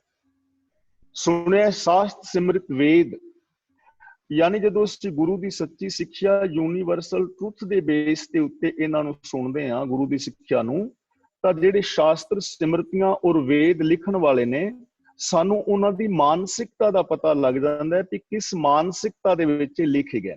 ਤਾਂ ਇਹ ਅਪਡੇਟ ਕਰਨ ਦੀ ਜ਼ਰੂਰਤ ਤਾਂ ਹੈ। ਹਾਂਜੀ, ਧੰਨਵਾਦ। ਠੀਕ ਹੈ, ਥੈਂਕ ਯੂ, ਬਹੁਤ ਬਹੁਤ ਧੰਨਵਾਦ। ਮਿਹਰਬਾਨੀ ਜੀ। ਨੀਨਾ ਜੀ, ਤੁਸੀਂ ਅੱਜ ਅਰਲੀਅਰ ਆਏ ਸੀਗੇ, ਤੁਸੀਂ ਅਨਮਿਊਟ ਹੈ, ਜੇ ਤੁਸੀਂ ਕੁਝ ਕਹਿਣਾ ਹੋਵੇ ਤਾਂ ਬਾਅਦ ਮੈਂ ਸਤਿੰਦਰ ਸਿੰਘ ਤੋਂ ਆਊਂਗਾ। ਨੀਨਾ ਜੀ। ਹਾਂਜੀ ਹਾਂਜੀ ਹਾਂਜੀ ਹਾਂਜੀ, ਸਤਿ ਸ਼੍ਰੀ ਅਕਾਲ ਜੀ। ਹਾਂਜੀ, ਮੈਂ ਕਹਿ ਰਹੀ ਸੀਗੀ ਕਿ ਮੇਰੀ ਕਾਫੀ ਵੱਡੀ ਉਮਰ ਹੋ ਗਈ ਹੈਗੀ, ਪਰ ਮੈਂ ਪਹਿਲੀ ਵਾਰੀ ਆਪਣੀ ਲਾਈਫ ਦੇ ਵਿੱਚ ਇੰਨਾ ਇੰਜੋਏ ਕੀਤਾ ਹੈ, ਮੈਨੂੰ ਇੰਨਾ ਗਿਆਨ ਹੋਇਆ ਹੈ ਇਹ ਕਲਾਸ ਦੇ ਵਿੱਚ। ਤੇ ਇਹ ਮੈਨੂੰ ਪਰਮਾਤਮਾ ਨੇ, ਗੁਰੂ ਨਾਨਕ ਦੇਵ ਜੀ ਨੇ ਆਪ ਮਿਲਾਇਆ ਤੁਹਾਡੇ ਨਾਲ, ਕਿਉਂਕਿ ਮੈਨੂੰ ਨਹੀਂ ਪਤਾ ਤੁਹਾਡਾ ਗਰੁੱਪ ਚੱਲ ਰਿਹਾ ਹੈ। ਮੈਂ ਤੇ ਉਹਨਾਂ ਨੂੰ ਵੈਸੇ ਟੈਲੀਫੋਨ ਕੀਤਾ ਪੁੱਛਣ ਵਾਸਤੇ ਕਿ ਲੋਕਡਾਊਨ ਵਿੱਚ ਕੀ ਕਰਦੇ ਪਏ ਹੋ, and I don't phone her frequently either. So ਇਹ ਕੋਈ ਧਰੋਂ ਮੈਨੂੰ ਆਵਾਜ਼ ਆਈ ਹੈ ਕਿ ਮੈਂ ਟੈਲੀਫੋਨ ਕਰਾਂ ਤੇ ਮੈਂ ਇਸ ਗਰੁੱਪ ਨੂੰ ਜੁਆਇਨ ਕਰਾਂ। It is a miracle. ਧੰਨਵਾਦ, ਧੰਨਵਾਦ। ਠੀਕ ਹੈ ਜੀ, ਮਿਹਰਬਾਨੀ ਤੁਹਾਡੀ। ਹਾਂਜੀ, ਹੋਰ ਕੁਝ ਅੱਜ ਦੇ? ਹਾਂਜੀ, ਬਹੁਤ ਇੰਜੋਏ ਕੀਤਾ ਹੈ, ਬਹੁਤ ਜ਼ਿਆਦਾ ਇੰਜੋਏ ਕੀਤਾ ਅੱਜ। ਅੱਛਾ ਜੀ, ਥੈਂਕ ਯੂ ਜੀ ਤੁਹਾਡਾ ਬਹੁਤ ਬਹੁਤ। ਇਹ ਕੁਲਦੀਪ ਕੌਰ ਭੈਣ ਜੀ ਦਾ ਵੀ ਬਹੁਤ ਬਹੁਤ ਧੰਨਵਾਦ ਹੈ, ਜਿਨ੍ਹਾਂ ਨੇ ਉਹਨਾਂ ਨੂੰ ਅੱਜ ਪ੍ਰੇਰਿਤ ਕਰਕੇ ਇੱਥੇ ਲੈ ਕੇ ਆਏ ਆ। ਤੇ ਨਾਲ ਉਹਨਾਂ ਦੀ ਫਰੈਂਡ ਹੋਰ ਵੀ ਹੈਗੇ ਆ, ਉਹਨਾਂ ਦੇ ਭੈਣ ਸੁਵਿੰਦਰ ਕੌਰ, ਉਹਨਾਂ ਨੇ ਵੀ, ਉਹ ਵੀ ਰੋਜ਼ ਹੀ ਆਉਂਦੇ ਆ। ਤੁਸੀਂ ਵੀ ਭੈਣ ਜੀ ਨੀਨਾ ਕੌਰ ਜੀ, ਤੁਸੀਂ ਵੀ ਆਇਓ ਹਰ ਰੋਜ਼, ਤੇ ਨਾਲੇ ਹੋਰ ਆਪਣੇ ਭੈਣਾਂ ਨੂੰ ਹੋਰ ਨੂੰ ਵੀ ਦੱਸਿਓ, ਉਹ ਵੀ ਆਉਣਗੇ। ਤੇ ਨੀਨਾ ਪਹਿਲਾਂ ਮੈਂਸ਼ਨ ਕੀਤਾ ਸੀ ਪਰ ਤੁਸੀਂ ਬੋਲਿਆ ਨਹੀਂ। ਹਾਂਜੀ, ਮੈਂ ਕਿਹਾ ਇਹਨਾਂ ਨੂੰ ਮੈਂ ਪਹਿਲਾਂ ਮੈਂਸ਼ਨ ਕੀਤਾ ਸੀ, ਇਹਨਾਂ ਨੇ ਗੱਲ ਗੋਲੀ ਨਹੀਂ, ਇਹਨਾਂ ਨੇ ਆਪਣੀ ਦੱਸਣੀ ਸ਼ੁਰੂ ਕਰਤੀ ਕਿ ਅਸੀਂ ਵੀ ਲੈਸਨ ਲੈਣੇ ਆ। ਠੀਕ ਹੈ ਜੀ, ਠੀਕ ਹੈ। ਉੱਧਰ ਵੀ ਠੀਕ ਹੈ, ਆਪਣੀ ਜਗ੍ਹਾ ਸਾਰੇ ਪਾਸੇ ਫਿਰ ਤੋਂ ਕੇ ਮੇਲਾ ਦੇਖ ਲੈਣਾ ਚਾਹੀਦਾ, ਪਰ ਇਧਰਲਾ ਮੇਲਾ ਹੁਣ ਛੱਡਿਓ ਨਾ, ਜਿੱਥੇ ਵੀ ਤੁਸੀਂ ਜੁੜੇ ਆ ਨਾ। ਇਸ ਗਰੁੱਪ ਵੰਡ ਦੇ ਮਿਰੇਕਲਸ ਬਹੁਤ ਹੋਏ ਆ। ਹਾਂਜੀ ਜਿਹੜਾ ਹਾਂਜੀ ਅੱਜ ਆਏਗਾ ਨਹੀਂ। ਹਾਂਜੀ, ਠੀਕ ਹੈ ਜੀ, ਥੈਂਕ ਯੂ ਜੀ ਤੁਹਾਡਾ ਬਹੁਤ ਬਹੁਤ। ਤੇ ਆਪਣੇ ਸਤਿੰਦਰ ਸਿੰਘ ਜੀ, ਹਾਂ ਆਓ ਜੀ। ਵਾਹਿਗੁਰੂ ਜੀ ਕਾ ਖਾਲਸਾ, ਵਾਹਿਗੁਰੂ ਜੀ ਕੀ ਫਤਿਹ। ਭਾਈ ਸਾਹਿਬ ਜੀ ਫਤਿਹ ਜੀ। ਬਹੁਤ ਅੱਛੀ ਤਰ੍ਹਾਂ ਤੁਸੀਂ ਹਰ ਚੀਜ਼ ਓਪਨ ਕਰਦੇ ਹੋ। ਤੇ ਇੱਧਰ ਜਿਹੜਾ ਪੌੜੀ ਦੇ ਵਿੱਚ ਆਇਆ ਹੈ ਨਾ ਭਾਈ ਸਾਹਿਬ ਜੀ, ਜੇ ਹੋਵੇ ਪੂਰਬ ਲਿਖਿਆ ਤਾਂ ਧੂੜ ਤਿਨਾਂ ਦੀ ਪਾਈਏ। ਤੇ ਅੱਜ ਤੱਕ ਅਸੀਂ ਲੋਕ ਇਹੀ ਸਮਝਦੇ ਸਾਂ ਕਿ ਕੋਈ ਪਿਛਲੇ ਜਨਮ ਦੇ ਸੰਸਕਾਰ ਹੋਣਗੇ ਤਾਂ ਇਸ ਤਰ੍ਹਾਂ ਹੋਏਗਾ, ਤਾਂ ਇਸ ਤਰ੍ਹਾਂ ਚੱਲੇਗਾ। ਲੇਕਿਨ ਅੱਜ ਤੁਸੀਂ ਵਾਕਈ ਖੋਲ ਕੇ ਦੇਖ ਸਕੇ ਜਦ ਤੱਕ ਮੇਰੀ ਮਿਹਨਤ ਨਹੀਂ ਹੋਏਗੀ ਸਹੀ ਜਗ੍ਹਾ ਤੇ ਚੱਲਣ ਦੀ, ਮੈਨੂੰ ਸਹੀ ਐਜੂਕੇਸ਼ਨ, ਸਹੀ ਨੌਲੇਜ, ਸਹੀ ਇਨਫੋਰਮੇਸ਼ਨ ਨਹੀਂ ਮਿਲੇਗੀ, ਹੈ ਨਾ। ਇਹੀ ਹਾਂ, ਮੈਂ ਐਕਚੁਅਲੀ ਅਸੀਂ ਅੱਜ ਵੀ ਸਵੇਰੇ ਮੇਰੀ ਦੂਜੀ ਕਲਾਸ ਉਧਰ ਵੀ ਇਹੀ ਗੱਲ ਕਰ ਰਹੇ ਸੀਗੇ ਵੀ ਕਿਰਪਾ ਅਸੀਂ ਕੀ ਕਹਿੰਦੇ ਨੇ ਪੁਸ਼ ਕਰ ਰਹੇ ਸੀਗੇ ਕਿ ਵੀ ਜਦ ਤੱਕ ਉਧਰੋਂ ਨਹੀਂ ਹੋਏਗੀ, ਲੇਕਿਨ ਜਦ ਤੱਕ ਅਸੀਂ ਆਪ ਮਿਹਨਤ ਨਹੀਂ ਕਰਾਂਗੇ ਤਾਂ ਤੱਕ ਅਸੀਂ ਉਹਦੇ ਪਾਤਰ ਨਹੀਂ ਬਣਾਂਗੇ। ਅੱਜ ਇਹ ਬਹੁਤ ਖੁੱਲ ਕੇ ਗੱਲ ਆ ਗਈ Bhai Sahib ji, thank you so much. Thank you, ਧੰਨਵਾਦ। ਅਜੇ ਸਤਿੰਦਰ ਸਿੰਘ ਜੀ, ਅਜੇ ਬਹੁਤ ਇਦਾਂ ਦੀਆਂ ਹੋਰ ਗੱਲਾਂ ਖੁੱਲਣੀਆਂ ਜੀ, ਜਿਹੜੀਆਂ ਸਾਡੀਆਂ ਮਨੌਤਾਂ ਸਾਨੂੰ ਅੱਜ ਤਾਈਂ ਦੱਸੀਆਂ ਗਈਆਂ ਨਾ, ਉਹਨਾਂ ਤੇ ਚਾਨਣਾ ਪਾ ਕੇ ਤੇ ਇਹ ਸਾਰੀਆਂ ਗੱਲਾਂ ਕਲੀਅਰ ਹੋ ਜਾਣੀਆਂ। ਹੌਲੀ ਹੌਲੀ ਤਾਂ ਆਪਾਂ ਜਿੱਦਾਂ ਰੋਜ਼ ਕੋਈ ਨਾ ਕੋਈ ਨਵੀਂ ਗੱਲ ਨਿਕਲਦੀ ਹੈ ਤੇ ਉਹਦੇ ਵਿੱਚ ਆਪਾਂ ਸੁਣਦੇ ਹਾਂ ਤੇ ਇਹ ਆਪਾਂ ਅਮਲ ਵੀ ਕਰਾਂਗੇ, ਤੇ ਹੌਲੀ ਹੌਲੀ ਸਾਡੇ ਬਣਾਏ ਜਿਹੜੇ ਢਾਂਚੇ ਟੁੱਟਣ ਦੀ ਸੰਭਾਵਨਾ ਬਹੁਤ ਹੈ ਜੀ। ਹਾਂਜੀ, ਗੁਰਚਰਨ ਸਿੰਘ ਤੁਸੀਂ ਅਨਮਿਊਟ ਹੋਏ। ਹਾਂਜੀ ਹਾਂਜੀ, ਵੈਸੇ ਪੁੱਛਣਾ ਤਾਂ ਨਹੀਂ ਸੀ, ਵੈਸੇ ਮੈਂ ਕੋਸ਼ਿਸ਼ ਪਰ ਗਿਆਨੀ ਹੋਣੀ ਆ ਮਹਾਨ ਕੋਸ਼ ਬਾਰੇ ਵੀ ਜ਼ਿਕਰ ਕੀਤਾ ਸੀਗਾ। ਮੈਂ ਵੈਸੇ ਸਵਾਲ ਤਾਂ ਕੱਲ ਕਰਨਾ ਸੀਗਾ, ਤੇ ਤੁਸੀਂ ਲਗਾ ਮਾਤਰਾ ਬਾਰੇ ਯਾਨੀ ਕਾਫੀ ਕੱਲ ਜਾਣਕਾਰੀ ਦਿੱਤੀ ਹੈ, ਅੱਜ ਵੀ ਤੁਸੀਂ ਕਾਫੀ ਮੈਂਸ਼ਨ ਕੀਤਾ। ਤੇ ਮੈਂ ਕੱਲ ਦਾ ਹੀ ਦੇਖਦਾ ਸੀ ਮਹਾਨ ਕੋਸ਼ ਦੇ ਵਿੱਚ, ਕਿਉਂਕਿ ਮੈਂ ਅੱਗੇ ਕਿਤੇ ਪੜ੍ਹਿਆ ਸੀਗਾ ਕਿ ਵੀ ਗ੍ਰੰਥ ਸਾਹਿਬ ਦੇ ਨਾ ਜੋ ਓਰੀਜਨਲੀ ਜਿਹੜਾ ਕੋਈ ਆਪਣੀ ਗ੍ਰੰਥ ਸਾਹਿਬ ਹੋਏਗਾ ਉਹਦੇ ਵਿੱਚੋਂ ਲਗਾ ਮਾਤਰਾ ਬਹੁਤ ਪਤਾ ਕਿੰਨੇ ਫਿਗਰ ਦਾ ਮੈਨੂੰ ਚੇਤਾ ਨਹੀਂ ਹੈਗਾ ਕਿ ਵੀ ਉਹ ਹਟਾਤੀਆਂ ਗਈਆਂ, ਕੀ ਮਤਲਬ ਉਹਦੀ ਜਿਹੜੀ ਪ੍ਰੋਨਾਂਸੀਏਸ਼ਨ ਆ ਉਹ ਡਿਫਰੈਂਟ ਹੋ ਗਈ। ਕੀ ਤੁਸੀਂ ਇੱਥੇ ਕੋਈ ਚੜਨਾ ਪਾ ਸਕਦੇ, ਕੀ ਇਹ ਗੱਲ ਸੱਚ ਹੈ? ਮਤਲਬ 200-300 ਸਾਲ ਜੋ ਪਹਿਲਾਂ ਲਿਖਿਆ ਗਿਆ ਤੇ ਜੋ ਅੱਜ ਕੱਲ ਤੁਸੀਂ ਕਹਿੰਦੇ ਵੀ ਅਪਡੇਟ ਵੀ ਕਰਨਾ ਚਾਹੀਦਾ ਆ, ਤੇ ਕੀ ਇਹਦੇ ਵਿੱਚ ਕੋਈ ਸੱਚਾਈ ਹੈ? ਇਹ ਗੁਰਬਾਣੀ ਨੂੰ ਅਪਡੇਟ ਨਹੀਂ ਸੀ ਮੈਂ ਕਹਿ ਰਿਹਾ, ਟੀਕੇ ਦੀ ਗੱਲ ਕਰ ਰਹੇ ਸੀ ਜਿਹੜੇ ਅਰਥ ਕੀਤੇ ਨੇ। ਬਾਕੀ ਜਿਹੜਾ ਤੁਸੀਂ ਮਤਲਬ ਲਗਮਾਤਰਾ ਦੀ ਗੱਲ ਕਹਿ ਰਹੇ ਹੋ ਨਾ, ਇਹ ਕੁਛ ਹੱਦ ਤੱਕ ਠੀਕ ਹੈ, ਕਿਉਂਕਿ ਜਿਹੜੇ ਜਦੋਂ ਗੁਰੂ ਗ੍ਰੰਥ ਸਾਹਿਬ ਦਾ ਕੀਤਾ ਨਾ ਆਪਣਾ ਨਵਾਂ ਸਰੂਪ ਪ੍ਰਿੰਟ ਕੀਤਾ, ਤਾਂ ਉਦੋਂ ਜਿਹੜੇ ਵਿਦਵਾਨ ਨੇ ਉਹ ਮੰਨਦੇ ਨੇ ਕਿ ਕੁਛ ਲਗਮਾਤਰਾ ਰਹਿ ਗਈਆਂ ਜਾਂ ਅੱਗੇ ਪਿੱਛੇ ਕੋਈ ਇੱਕ ਦੀ ਲੱਗ ਗਈ। ਉਹਦੇ ਵਿੱਚ ਗੁਰਬਾਣੀ ਵਿੱਚ ਕੋਈ ਗਲਤੀ ਨਹੀਂ ਸੀ, ਲੇਕਿਨ ਪ੍ਰਿੰਟਿੰਗ ਪ੍ਰੈਸ ਦੇ ਵਿੱਚ ਕੁਛ ਹੋ ਸਕਦਾ ਐਸਾ। ਤੇ ਕੁਛ ਜਿਹੜੇ ਨੇ ਜਿਵੇਂ ਪਦਛੇਦ ਨੇ, ਉਹਨਾਂ ਦੇ ਵਿੱਚ ਵਿਦਵਾਨ ਪੁਰਸ਼ਾਂ ਦੀ ਰਾਏ ਹੈਗੀ ਕਿ ਉਹ ਥੋੜੇ ਪਦਛੇਦ ਅੱਗੇ ਪਿੱਛੇ ਹੋਏ ਨੇ। ਜਿਵੇਂ ਮਿਸਾਲ ਵਜੋਂ ਇੱਕ ਸ਼ਬਦ ਹੈਗਾ, ਰਾਜਾ ਰਾਮ ਕਕਰੀਆ ਬਰੇ ਪਕਾਏ, ਇਸ ਤਰ੍ਹਾਂ ਪਾਠ ਲਿਖਿਆ, ਰਾਜਾ ਰਾਮ ਕਕਰੀਆ ਬਰੇ ਪਕਾਏ। ਤੇ ਇਹਦਾ ਅਰਥ ਬਣੇਗਾ ਵੀ ਰਾਜੇ ਰਾਮ ਨੇ, ਕਕਰੀਆ ਦਾ ਮਤਲਬ ਕੜਕਵੇਂ, ਬਰੇ ਪਕਾਏ ਹੋਏ ਨੇ। ਪਰ ਇਹਦਾ ਨਾ ਪਦਛੇਦ ਜਿਹੜਾ ਵਿਦਵਾਨ ਇਹ ਦੱਸਦੇ ਨੇ, ਜਿਵੇਂ ਪ੍ਰੋਫੈਸਰ ਸਾਹਿਬ ਸਿੰਘ ਜੀ ਵੀ ਇਹਦਾ ਅਰਥ ਕਰਦੇ ਨੇ, ਇਹਦਾ ਸ਼ੁੱਧ ਉਚਾਰਨ ਹੋਏਗਾ ਰਾਜਾ ਰਾਮ ਕਕਰੀ ਆਮਰੇ ਪਕਾਏ। ਉਹ ਜਿਹੜਾ ਕਕਰੀਆ ਲਿਖਿਆ ਨਾ, ਉਹ ਐੜਾ ਜਿਹੜਾ ਸੀ ਕਕਰੀਆ ਦੇ ਨਾਲ ਨਾ ਜਾ ਕੇ ਆਮਰੇ ਨਾਲ ਜਾਣਾ ਸੀ, ਪਦਛੇਦ ਇਸ ਤਰ੍ਹਾਂ ਹੋ ਗਿਆ।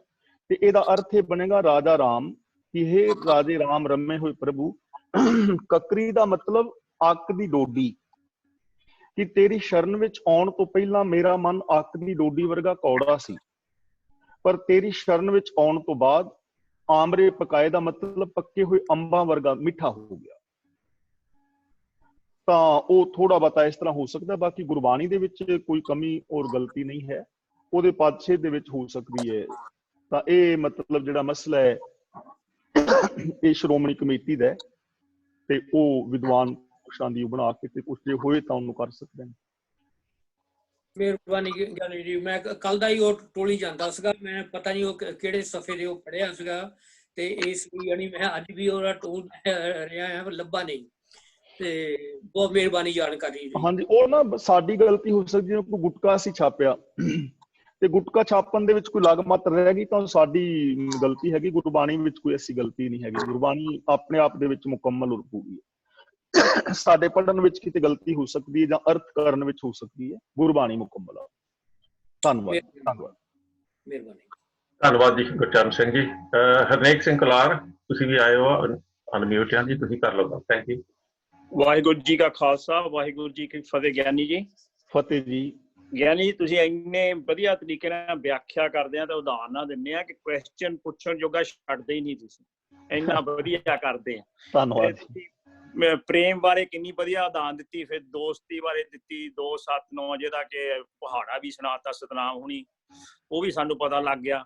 ਤੇ ਇੱਕ ਬਹੁਤ ਛੋਟੀ ਜਿਹੀ ਜਿਹੜੀ ਗੱਲ ਤੁਸੀਂ ਦੱਸੀ ਹੱਥ ਧੋਣ ਦੀ, ਅਸੀਂ ਹਾਲੇ ਤੇ ਇਹੀ ਸੋਚਦੇ ਆਏ ਸੀ ਵੀ ਹੱਥ ਧੋਣ ਸੁੱਚੇ ਹੋ ਜਾਂਦੇ ਆ, ਪਰ ਉਹ ਬੜੀ ਵਧੀਆ ਚੀਜ਼ ਲੱਗੀ, ਬੜੀ ਛੋਟੀ, ਕਿ ਦਸਾਂ ਨਹੁੰਆਂ ਦੀ ਕਿਰਤ ਕਰੋ ਤਾਂ ਇਹਦਾ ਮਤਲਬ ਹੱਥ ਸੁੱਚੇ ਹੁੰਦੇ, ਨਾ ਕਿ ਧੋਣ ਨਾਲ ਸਿਰਫ ਸਾਫ਼ ਹੁੰਦੇ ਆ। ਹਾਂ, ਬਸ ਧੋਣ ਨਾਲ ਸਿਰਫ ਸਾਫ਼ ਹੁੰਦੇ ਆ। ਦਸਾਂ ਨਹੁੰਆਂ ਨਾਲ ਤੁਸੀਂ ਕਮਾਈ ਆਪਣੀ ਕਰੋ, ਕਿਰਤ ਕਮਾਰੋ, ਉਹ ਆ ਸੱਚੇ ਹੱਥ। ਹਾਂ, ਤੇ ਕਿਸੇ ਗਰੀਬ ਜਾਂ ਕਿਸੇ ਦਾ ਭਲਾ ਕਰੋ, ਜਾਂ ਉਹ ਤੁਹਾਡਾ ਸੱਚਾਈ ਆ। ਤੇ ਦੂਜੀ ਜਿਹੜਾ ਸੱਚ ਬਾਰੇ ਤੁਸੀਂ ਦੱਸਿਆ, ਚਲੋ ਸੱਚ ਦੇ ਵਿੱਚ ਜੇ ਸੱਚ ਬੋਲੀ ਤਾਂ ਉਹਦੀ ਸਜ਼ਾ ਵੀ ਥੋੜੀ ਵਾਲੀ ਮਿਲ ਜਾਂਦੀ, ਮੈਂ ਦੇਖਿਆ। ਸਹੀ ਗੱਲ ਹੈ। ਮੈਂ ਤਾਂ ਇੱਕ ਉਦਾਹਰਨ ਦੇਣਾ, ਸਾਡੇ ਦੋਸਤ ਆਪਣੇ ਇੰਡੀਆ 'ਚ ਹੀ ਆ, ਪੁਲਿਸ 'ਚ ਆ, ਉਹਨਾਂ ਕਾਫੀ ਹਾਈ ਰੈਂਕ ਆ, ਉਹ ਬਹੁਤ ਓਨੈਸਟ ਸੀਗੇ। ਉਹ ਜਿੱਥੇ ਵੀ ਜਾਂਦੇ ਆ ਉਹ ਕਰਪਸ਼ਨ ਨਹੀਂ, ਗ੍ਰੀਨ ਪੈਨੀ ਵੀ ਲੈਂਦੇ। ਉਹਦੀ ਹਰ ਵਾਰੀ ਉਹ ਕਹਿੰਦਾ ਮੇਰੀ 15ਵੀਂ ਜਗ੍ਹਾ ਹੁਣ ਇਹਨੇ ਟ੍ਰਾਂਸਫਰ ਕਰ ਦਿੱਤੀ ਹੈ। ਹਾਂ, ਨਹੀਂ ਟਿਕਣ ਦਿੰਦੇ, ਇੰਡੀਆ ਵਿੱਚ ਤਾਂ ਨਹੀਂ ਟਿਕਣ ਦਿੰਦੇ। ਹਾਂ, ਸੱਚ ਦੇ ਵਿੱਚ ਕਿਤੇ ਵੀ ਨਹੀਂ ਜੀ ਟਿਕਣ ਦਿੰਦੇ। ਕਿਤੇ ਵੀ ਤੁਸੀਂ ਘਰ 'ਚ ਵੀ ਬਾਹਲਾ ਸੱਚ ਬੋਲੋ ਤਾਂ ਲੜਾਈ ਹੋ ਜਾਂਦੀ ਹੈ। ਪੱਕੀ ਗੱਲ ਹੈ। Thank you. ਆਹੋ, ਜੇ ਘਰ ਵਾਲੀ ਨੂੰ ਦੱਸਦੀ ਵੀ ਅੱਜ ਲੂਣ ਜ਼ਿਆਦਾ ਤੇ ਅਗਲੀ ਪੈ ਜਾਂਦੀ ਹੈ। ਹਾਂ, ਗੱਲ ਹੋ ਗਈ ਨਾ। ਇੱਕ ਫਿਲਮ ਸੀਗੀ ਘਰ ਘਰ ਕੀ ਕਹਾਣੀ, ਉਹ ਸਾਰਿਆਂ ਨੂੰ ਪਤਾ। ਹਾਂਜੀ, ਸਾਡੇ ਹੁਣ ਪ੍ਰੈਕਟੀਕਲੀ ਸਾਰਿਆਂ ਨੂੰ ਪਤਾ ਆ। ਮੈਂ ਆਪਣੀ ਸਜ਼ਾ ਦੱਸ ਦਿੰਦਾ, ਪਰ ਕਈ ਫਿਰ ਨਹੀਂ ਦੱਸਦੇ, ਲੁਕੋ ਰੱਖ ਲੈਂਦੇ ਆ। ਜਿਨ੍ਹਾਂ ਦੇ ਮੂੰਹ ਤੇ ਸਮਾਈਲ ਆ ਗਈ ਨਾ, ਉਹਦਾ ਮਤਲਬ ਉਹਨਾਂ ਨੂੰ ਪਤਾ ਲੱਗ ਗਿਆ ਵੀ ਸਾਰੇ ਘਰ 'ਚ ਇਹ ਹਾਲ ਹੈਗਾ। ਪਰ ਕੋਈ ਦੱਸੇ ਚਾਹੇ ਨਾ ਦੱਸੇ ਜੀ, ਤੇ ਬੈਸਟ ਇਹ ਹੀ ਆ ਵੀ ਲੂਣ ਬਹੁਤ ਵਧੀਆ ਹੁੰਦਾ ਜੀ। ਅਸੀਂ ਤਾਂ ਇਹ ਕਹਿੰਦੇ ਆ। ਮੈਂ ਆਪੇ ਮਿੱਠਾ ਪਾ ਲਈ ਦਾ ਮਾੜਾ ਜਿਹਾ ਚੱਕ ਕੇ ਸ਼ੂਗਰ ਸੈੱਟ ਨੂੰ। ਚਲੋ ਜੀ, ਹੁਣ ਸਾਰੇ ਭੇਤ ਨਹੀਂ ਖੋਲਣੇ ਆਪਾਂ ਇੱਥੇ। ਮੈਂ ਕਿਹਾ ਘਰ ਵਾਲੀ ਥੋੜਾ ਜਿਹਾ ਅੱਖਾਂ ਕੱਢੇ ਤੇ ਕੱਦੂ ਦੀ ਸਬਜ਼ੀ ਵੀ ਪਨੀਰ ਵਰਗੀ ਲੱਗਦੀ ਹੈ। ਮੋਹਰ ਸਿੰਘ ਜੀ, ਅਸੀਂ ਕੱਦੂ ਐਵੇਂ ਤਾਂ ਨਹੀਂ ਕਹੀ ਜਾਂਦੇ, ਸਾਡੇ ਭਾਈ ਸਾਹਿਬ ਕੱਦੂ ਲਾ ਨਹੀਂ ਰਹੇ, ਇਸੇ ਕਰਕੇ ਅਸੀਂ ਕਹਿ ਰਹੇ ਹਾਂ ਵੀ ਕੱਦੂਆਂ ਦਾ ਚੇਤਾ ਨਾ ਭੁੱਲੇ। ਗਿਆਨੀ ਜੀ, ਸਾਡਾ ਕੱਦੂ ਨਾ ਜਾਂਦਾ ਲੱਗੇ ਹੁਣ। ਹਾਂ, ਠੀਕ ਹੈ। ਚਲੋ ਜੀ, ਬਹੁਤ ਬਹੁਤ ਧੰਨਵਾਦ ਸਾਰੀ ਸੰਗਤ ਦਾ ਤੇ ਸਾਰੇ ਸਰੋਤਿਆਂ ਦਾ, ਤੇ ਸਾਡੇ ਗਿਆਨੀ ਜੀ ਦਾ ਬਹੁਤ ਬਹੁਤ ਧੰਨਵਾਦ। ਜਿੱਦਾਂ ਇਹਨਾਂ ਨੇ ਹਰਨੇਕ ਸਿੰਘ ਨੇ ਕਿਹਾ ਨਾ ਕਿ ਤੁਸੀਂ ਕਸਰ ਨਹੀਂ ਛੱਡਦੇ, ਕੋਈ ਸਵਾਲ ਦੀ ਹੁੰਦੀ ਨਹੀਂ ਕੋਈ ਵੀ, ਪਰ ਫਿਰ ਵੀ ਇੱਕ ਦੋ ਸਵਾਲ ਜਿਹੜੇ ਜਿੱਦਾਂ ਪੁੱਛੇ ਆ ਨਾ, ਤੇ ਹੱਥ ਧੋਣ ਵਾਲੀ ਜਿਹੜੀ ਗੱਲ ਕੀਤੀ ਹੈ, ਇਹ ਵੀ ਬਹੁਤ ਵਧੀਆ ਇਹਨਾਂ ਨੇ ਪੁਆਇੰਟ ਕੀਤਾ, ਕਿਉਂਕਿ ਸਾਨੂੰ ਜਿੱਦਾਂ ਦੱਸਿਆ ਗਿਆ ਸੀ ਨਾ ਵੀ ਤੁਸੀਂ ਤੁਹਾਡੀ ਸੋਚਮ ਇਸੇ ਤਰ੍ਹਾਂ ਬਣਨੀ ਆ, ਤੇ ਉਹ ਜਿੱਦਾਂ ਤੁਸੀਂ ਕਲੀਅਰ ਕਰ ਦਿੱਤਾ ਹੈ, ਉਹ ਬਹੁਤ ਵਧੀਆ ਗੱਲ ਹੈ ਜੀ। ਇੱਦਾਂ ਹੀ ਹੌਲੀ ਹੌਲੀ ਬਾਕੀ ਗੱਲਾਂ ਸਾਡੇ ਦਿਮਾਗਾਂ ਚੋਂ ਤੁਸੀਂ ਕਲੀਅਰ ਕਰੋਗੇ। ਇਸੇ ਤਰ੍ਹਾਂ ਮੈਂ ਕਹੂੰਗਾ ਵੀ ਸਾਰੇ ਜੁੜੋ, ਤੇ ਕੱਲ ਨੂੰ ਆਪਾਂ ਆਵਾਂਗੇ, ਸ਼ਾਮਲ ਹੋਵਾਂਗੇ। ਵਿਰਕ ਸਾਹਿਬ, ਤੁਸੀਂ ਅਨਮਿਊਟ ਹੋਏ ਆ, ਤੁਸੀਂ ਗੱਲ ਕਰਨੀ ਜੀ ਕੋਈ? ਬਾਬਾ ਜੀ, ਵਾਹਿਗੁਰੂ ਜੀ ਖਾਲਸਾ, ਵਾਹਿਗੁਰੂ ਜੀ ਕੀ ਫਤਿਹ ਜੀ। ਵਾਹਿਗੁਰੂ ਜੀ ਖਾਲਸਾ ਜੀ ਫਤਿਹ। ਕੀ ਹਾਲ ਹੈ ਜੀ? ਠੀਕ ਠਾਕ ਬਾਬਾ ਜੀ। ਬਾਬਾ ਜੀ, ਮੈਂ ਗੱਲ ਕਹਿਣੀ ਸੀ ਏਦਾਂ, ਬਾਬਾ ਜੀ ਨੇ ਅਖੀਰ ਚ ਗੱਲ ਕੀਤੀ ਵੀ ਹੱਥ ਪਾਣੀ ਨਾਲ ਧੋਣ ਨਾਲ ਹੱਥ ਸੁੱਚੇ ਨਹੀਂ ਹੁੰਦੇ। ਮੈਂ ਗੱਲ ਕਹਿਣਾ ਵੀ ਝੂਠੀ ਚੀਜ਼ ਕਿਸ ਚੀਜ਼ ਨਾਲ ਹੁੰਦੀ ਆ। ਕਈ ਬੰਦੇ ਕਹਿੰਦੇ ਵੀ ਸੁੱਚੇ ਮੂੰਹ ਪਾਠ ਕਰਨਾ ਚਾਹੀਦਾ, ਮੂੰਹ ਸੁੱਚਾ ਹੋ ਹੀ ਨਹੀਂ ਸਕਦਾ, ਕਿਉਂਕਿ ਚੀਜ਼ ਝੂਠੀ ਹੀ ਮੂੰਹ ਨਾਲ ਹੁੰਦੀ ਆ। ਇਹਦਾ ਆਪਾਂ ਕਹਿ ਵੀ ਜਿਹੜਾ ਬੰਦਾ ਬਾਣੀ ਪੜ੍ਹਦਾ ਫਿਰ ਝੂਠੀ ਕਰ ਰਿਹਾ ਬਾਣੀ ਨੂੰ। ਨਹੀਂ, ਦੇਖੋ ਬੇਟੇ, ਸੁੱਚੀ ਸੱਚੀ ਬਾਣੀ ਵਿੱਚ ਇੱਕ ਆਉਂਦੀ, ਨਾਮ ਕਹਿਤ ਗੋਬਿੰਦ ਕਾ ਸੂਚੀ ਪੀ ਰਸਨਾ ਜ਼ਬਾਨ, ਉਹ ਸੁੱਚੀ ਹੈ ਜਿਹੜੀ ਸੱਚ ਬੋਲਦੀ ਹੈ, ਤੇ ਜਿਹੜੀ ਜ਼ਬਾਨ ਝੂਠ ਬੋਲਦੀ ਹੈ ਉਹ ਝੂਠੀ ਹੈ ਨਾ। ਇਸ ਲਈ ਸੱਚ ਔਰ ਝੂਠ ਦੀ ਜਿਹੜੀ ਡੈਫੀਨੇਸ਼ਨ ਹੈ ਉਹ ਸਾਨੂੰ ਚੇਂਜ ਕਰਨੀ ਪੈਣੀ। ਸੱਚੀ ਚੀਜ਼ ਉਹ ਹੈ। ਹਾਂਜੀ, ਪਾਣੀ ਨਾਲ ਧੋਣ ਨਾਲ ਨਹੀਂ ਸੁੱਚਾ ਹੁੰਦਾ ਕੁਝ ਵੀ, ਭਾਵੇਂ ਤੁਹਾਡਾ ਮੂੰਹ ਭਾਵੇਂ ਹੱਥ ਆ। ਬਿਲਕੁਲ ਸੱਚ ਬੋਲਣ ਨਾਲ ਹੀ ਸੁੱਚਾ ਹੁੰਦਾ। ਉਹੀ ਗੱਲ ਕਰ ਰਿਹਾ। ਧੰਨਵਾਦ। ਥੈਂਕ ਯੂ ਜੀ ਵਿਰਕ ਸਾਹਿਬ, ਤੁਹਾਡਾ ਵੀ ਬਹੁਤ ਬਹੁਤ ਧੰਨਵਾਦ। ਤੁਸੀਂ ਅਮਰੀਕਾ ਦੇ ਵਿੱਚੋਂ ਜੁੜੇ ਆ ਜੀ? ਹਾਂਜੀ ਅੱਛਾ ਜੀ, ਤੁਸੀਂ ਫਿਰ ਵੀ ਆਇਓ ਜੀ ਜ਼ਰੂਰ, ਇਹ ਸਾਰੀ ਕਲਾਸ ਦੇ ਵਿੱਚ ਆਇਆ ਕਰੋ। ਅਸੀਂ ਤੁਹਾਡਾ ਧੰਨਵਾਦ ਵੀ ਕਰਦੇ ਹਾਂ ਤੇ ਵੈਲਕਮ ਵੀ ਕਰਦੇ ਹਾਂ। ਕਈ ਵਾਰੀ ਬਾਈ ਸ਼ਾਮ ਨੂੰ ਸਵੇਰੇ ਟਾਈਮ ਨਾਲ ਕੰਮ ਤੇ ਨਿਕਲ ਜੀਦਾ, ਫਿਰ ਉਦੋਂ ਅੱਜ ਮੈਂ ਛੁੱਟੀ ਸੀ ਮੇਰੀ। ਅੱਛਾ ਜੀ, ਚਲੋ ਹਾਂਜੀ। ਅੱਛਾ ਜੀ, ਮੰਮੀ ਡੈਡੀ ਨੇ ਬੱਚੇ ਨੇ ਜਿਹੜਾ ਵੀ ਕੋਈ ਆ ਸਕੇ ਤੇ ਜਿਹੜਾ ਆ ਸਕਦਾ ਹੋਇਆ ਆ ਜਾਵੇ। ਪਰਵਿੰਦਰ ਹੈਗੀ, ਉਹ ਬਹਿਣਾ ਚਾਹੇ ਤਾਂ ਕੋਈ ਵੀ, ਮਤਲਬ ਜੇ ਹੋਏ ਟਾਈਮ ਤਾਂ ਠੀਕ ਹੈ, ਨਹੀਂ ਤਾਂ ਜਦੋਂ ਟਾਈਮ ਹੋਏ ਕਰ ਲਓ। ਠੀਕ ਹੈ, ਠੀਕ ਹੈ ਜੀ। ਨਹੀਂ ਜੀ, ਇੱਕ ਮਿੰਟ ਠਹਿਰੋ ਜੀ, ਤੁਸੀਂ ਮੇਰਾ ਰੋਟੀ ਪਾਣੀ ਨਾਲ ਬੰਦ ਕਰਵਾ ਦਿਓ। ਘਰ ਵਾਲੀ ਮੇਰੀ, ਮੇਰਾ ਖਿਆਲ ਉਹ ਵੀ ਅਨਮਿਊਟ ਹੋਈ ਹੋਆ ਹਾਂਜੀ, ਤੇ ਅਸੀਂ ਮੈਂ ਹਮੇਸ਼ਾ ਰੱਖਦਾ ਉਹਨੂੰ ਰੈਪ ਅਪ ਕਰਨ ਵਾਸਤੇ, ਅਸੀਂ ਘਰ ਵਾਲੀ ਰੱਖੀ ਹੋਆ ਨਾ, ਹੁਣ ਉਹ ਰੈਪ ਅਪ ਕਰਨ ਆਈ ਹੈ ਜੀ। ਵਾਹਿਗੁਰੂ ਜੀ ਕਾ ਖਾਲਸਾ, ਵਾਹਿਗੁਰੂ ਜੀ ਕੀ ਫਤਿਹ। ਮੈਂ ਭਾਈ ਸਾਹਿਬ ਤੁਹਾਨੂੰ ਇਹ ਗੱਲ ਪੁੱਛਣੀ ਆ ਕਿ ਜਿੱਦਾਂ ਕਹਿੰਦੇ ਆ ਨਾ, ਸੱਚ ਤਾਂ ਪਰ ਜਾਣੀ ਹੈ ਜਾਂ ਸਿੱਖ ਸੱਚੀ ਲਈ। ਹਾਂਜੀ। ਤੇ ਅੱਜ ਵੀ ਤੇ ਕੱਲ ਵੀ ਜਦੋਂ ਸੰਗਤਾਂ ਮਤਲਬ ਕਥਾ ਤੋਂ ਪਹਿਲਾਂ ਜੁੜੀਆਂ, ਆਪਾਂ ਸਾਰੇ ਇੱਕ ਦੂਜੇ ਨੂੰ ਸੰਗਰਾਂਦ ਬਾਰੇ ਵਧਾਈਆਂ ਦਿੰਦੇ ਆ ਕਿ ਬਹੁਤ ਚੰਗਾ ਮਹੀਨਾ ਚੜਿਆ। ਇਹਦੇ ਵਿੱਚ ਮਤਲਬ ਗੁਰੂ ਮਹਾਰਾਜ ਨੇ ਜਿਹੜੇ ਮਹੀਨਿਆਂ ਦੇ ਮਤਲਬ ਸਾਨੂੰ ਨਾਂ ਦੱਸੇ ਆ, ਜਾਂ ਆਪਾਂ ਜਿੱਦਾਂ ਗੁਰਦੁਆਰੇ 'ਚ 1 ਮਹੀਨੇ ਦਾ ਪਾਠ ਰੱਖਦੇ ਆ ਤੇ ਉਹਦਾ ਭੋਗ ਪਾਉਂਦੇ ਆ ਜੀ ਸੰਗਰਾਂਦ ਵਾਲੇ ਦਿਨ, ਕੀ ਇਹ ਮਹਾਰਾਜ ਨੇ ਸਾਨੂੰ ਇਸ ਚੀਜ਼ ਦੀ ਮਹੱਤਤਾ ਦਿੱਤੀ ਆ ਜੀ? ਨਹੀਂ ਭੈਣ ਜੀ, ਸੰਗਰਾਂਦ ਦਾ ਸਿੱਖ ਧਰਮ ਦੇ ਨਾਲ ਦੂਰ ਦਾ ਵੀ ਸੰਬੰਧ ਨਹੀਂ ਹੈ। ਅਸਲੀ ਸੰਗਰਾਂਦ ਸ਼ਬਦ ਬਣਿਆ ਕ੍ਰਾਂਤੀ ਤੋਂ। ਕ੍ਰਾਂਤੀ ਦਾ ਮਤਲਬ ਹੁੰਦਾ ਹੈ ਬਦਲਾਵ। ਜਦੋਂ ਸੂਰਜ ਇੱਕ ਰਾਸ ਤੋਂ ਦੂਜੀ ਰਾਸ ਵਿੱਚ ਜਾਂਦਾ ਹੈ, ਉਹਨੂੰ ਕਹਿੰਦੇ ਨੇ ਬਦਲਾਵ, ਕ੍ਰਾਂਤੀ। ਤੇ ਕਿਉਂਕਿ ਬ੍ਰਾਹਮਣ ਜਿਹੜਾ ਹੈ ਉਹ ਸੂਰਜ ਦਾ ਪੁਜਾਰੀ ਹੈ, ਇਸ ਲਈ ਉਹਨੇ ਉਹਦਾ ਨਾਮ ਰੱਖਤਾ ਸਕ੍ਰਾਂਤੀ, ਸ਼ੁਭ ਬਦਲਾਵ। ਤੇ ਸਕ੍ਰਾਂਤੀ ਤੋਂ ਵਿਗੜਦਾ ਸ਼ਬਦ ਬਣ ਗਿਆ ਸੰਗਰਾਂਦ, ਤੇ ਉਹ ਅਸੀਂ 12 ਮਾਹ ਨੂੰ ਪੜ੍ਹ ਕੇ ਗੁਰਦੁਆਰਿਆਂ ਦੇ ਵਿੱਚ ਮਨਾਉਣਾ ਸ਼ੁਰੂ ਕਰਤਾ। ਮੱਸਿਆ, ਪੂਰਨਮਾਸ਼ੀ ਔਰ ਸੰਗਰਾਂਦ ਦਾ ਸਿੱਖ ਧਰਮ ਦੇ ਨਾਲ ਦੂਰ ਦਾ ਵੀ ਸੰਬੰਧ ਨਹੀਂ ਹੈ, ਔਰ ਨਾ ਹੀ ਗੁਰੂ ਜੀ ਨੇ ਮਨਾਉਣ ਵਾਸਤੇ ਆਖਿਆ, ਲੇਕਿਨ ਇੱਕ ਪਰਪਾਟੀ ਚੱਲ ਗਈ ਔਰ ਅਸੀਂ ਉਹਨੂੰ ਮਨਾਉਣਾ ਸ਼ੁਰੂ ਕਰਤਾ। ਤੇ ਇਸ ਲਈ ਇਹਦਾ ਸੰਬੰਧ ਗੁਰਮਤ ਦੇ ਨਾਲ ਨਹੀਂ ਹੈ। ਜੇ ਹੋ ਸਕਿਆ ਤੇ ਫਿਰ ਆਪਾਂ ਕਿਸ ਦਿਨ ਇਹਦਾ ਖੁੱਲੀ ਵਿਚਾਰ ਕਰਾਂਗੇ। ਜਿਵੇਂ ਕੱਲ ਇੱਕ ਦਿਨ ਸੀ, ਉਵੇਂ ਹੀ ਅੱਜ ਇੱਕ ਦਿਨ ਹੈ। ਸੰਗਰਾਂਦ ਦੀ ਵਧਾਈ ਦੇਣੀ, ਇਹਦਾ ਗੁਰਮਤ ਦੇ ਨਾਲ ਦੂਰ ਦਾ ਵੀ ਜਿਹੜਾ ਹੈ ਨਾਤਾ ਔਰ ਸੰਬੰਧ ਨਹੀਂ, ਇਹ ਆਮ ਦਿਨਾਂ ਵਰਗਾ ਇੱਕ ਦਿਨ ਹੈ। ਥੈਂਕ ਯੂ ਜੀ, ਥੈਂਕ ਯੂ। ਹੋ ਸਕਦਾ ਕਿ ਹੁਣ ਇਸ ਜਿਹੜੀ ਪੌੜੀ ਦੇ ਵਿੱਚ ਆਪਾਂ ਸੁਣਿਆ ਤੇ ਸੰਗਤਾਂ ਵੀ ਇਸ ਚੀਜ਼ ਨੂੰ ਜ਼ਰੂਰ ਅਪਣਾਉਗੀਆਂ ਤੇ ਮੈਂ ਵੀ ਅਪਣਾਉਂਗੀ ਜੀ। ਹਾਂਜੀ, ਧੰਨਵਾਦ। ਸਾਨੂੰ ਥੋੜਾ ਬਹੁਤ ਸਿੱਖ ਲੈਣੀ ਚਾਹੀਦੀ ਹੈ ਜੀ ਫਿਰ ਤਾਂ। ਧੰਨਵਾਦ, ਧੰਨਵਾਦ। ਠੀਕ ਹੈ ਜੀ, ਧੰਨਵਾਦ, ਮਿਹਰਬਾਨੀ ਜੀ। ਅਸੀਂ ਇੱਥੇ ਹੀ ਸਮਾਪਤੀ ਕਰਦੇ ਹਾਂ ਜੀ। ਧੰਨਵਾਦ ਸਾਰਿਆਂ ਦਾ। ਤੇ ਕੱਲ ਨੂੰ ਅਸੀਂ ਇਸੇ ਤਰ੍ਹਾਂ ਹੀ ਇਸ ਪਲੇਟਫਾਰਮ ਤੇ ਆਵਾਂਗੇ ਜੀ। ਤੇ ਸਾਰਿਆਂ ਨੂੰ ਬੇਨਤੀ ਹੈ ਕਿ ਤੁਸੀਂ ਆਪਣੇ ਟਾਈਮ ਸਿਰ ਆ ਜਾਇਓ। ਤੇ ਮਿਲਦੇ ਹਾਂ ਕੱਲ ਨੂੰ ਜੀ। ਬੁਲਾਓ ਫਤਿਹ। ਵਾਹਿਗੁਰੂ ਜੀ ਕਾ ਖਾਲਸਾ, ਵਾਹਿਗੁਰੂ ਜੀ ਕੀ ਫਤਿਹ।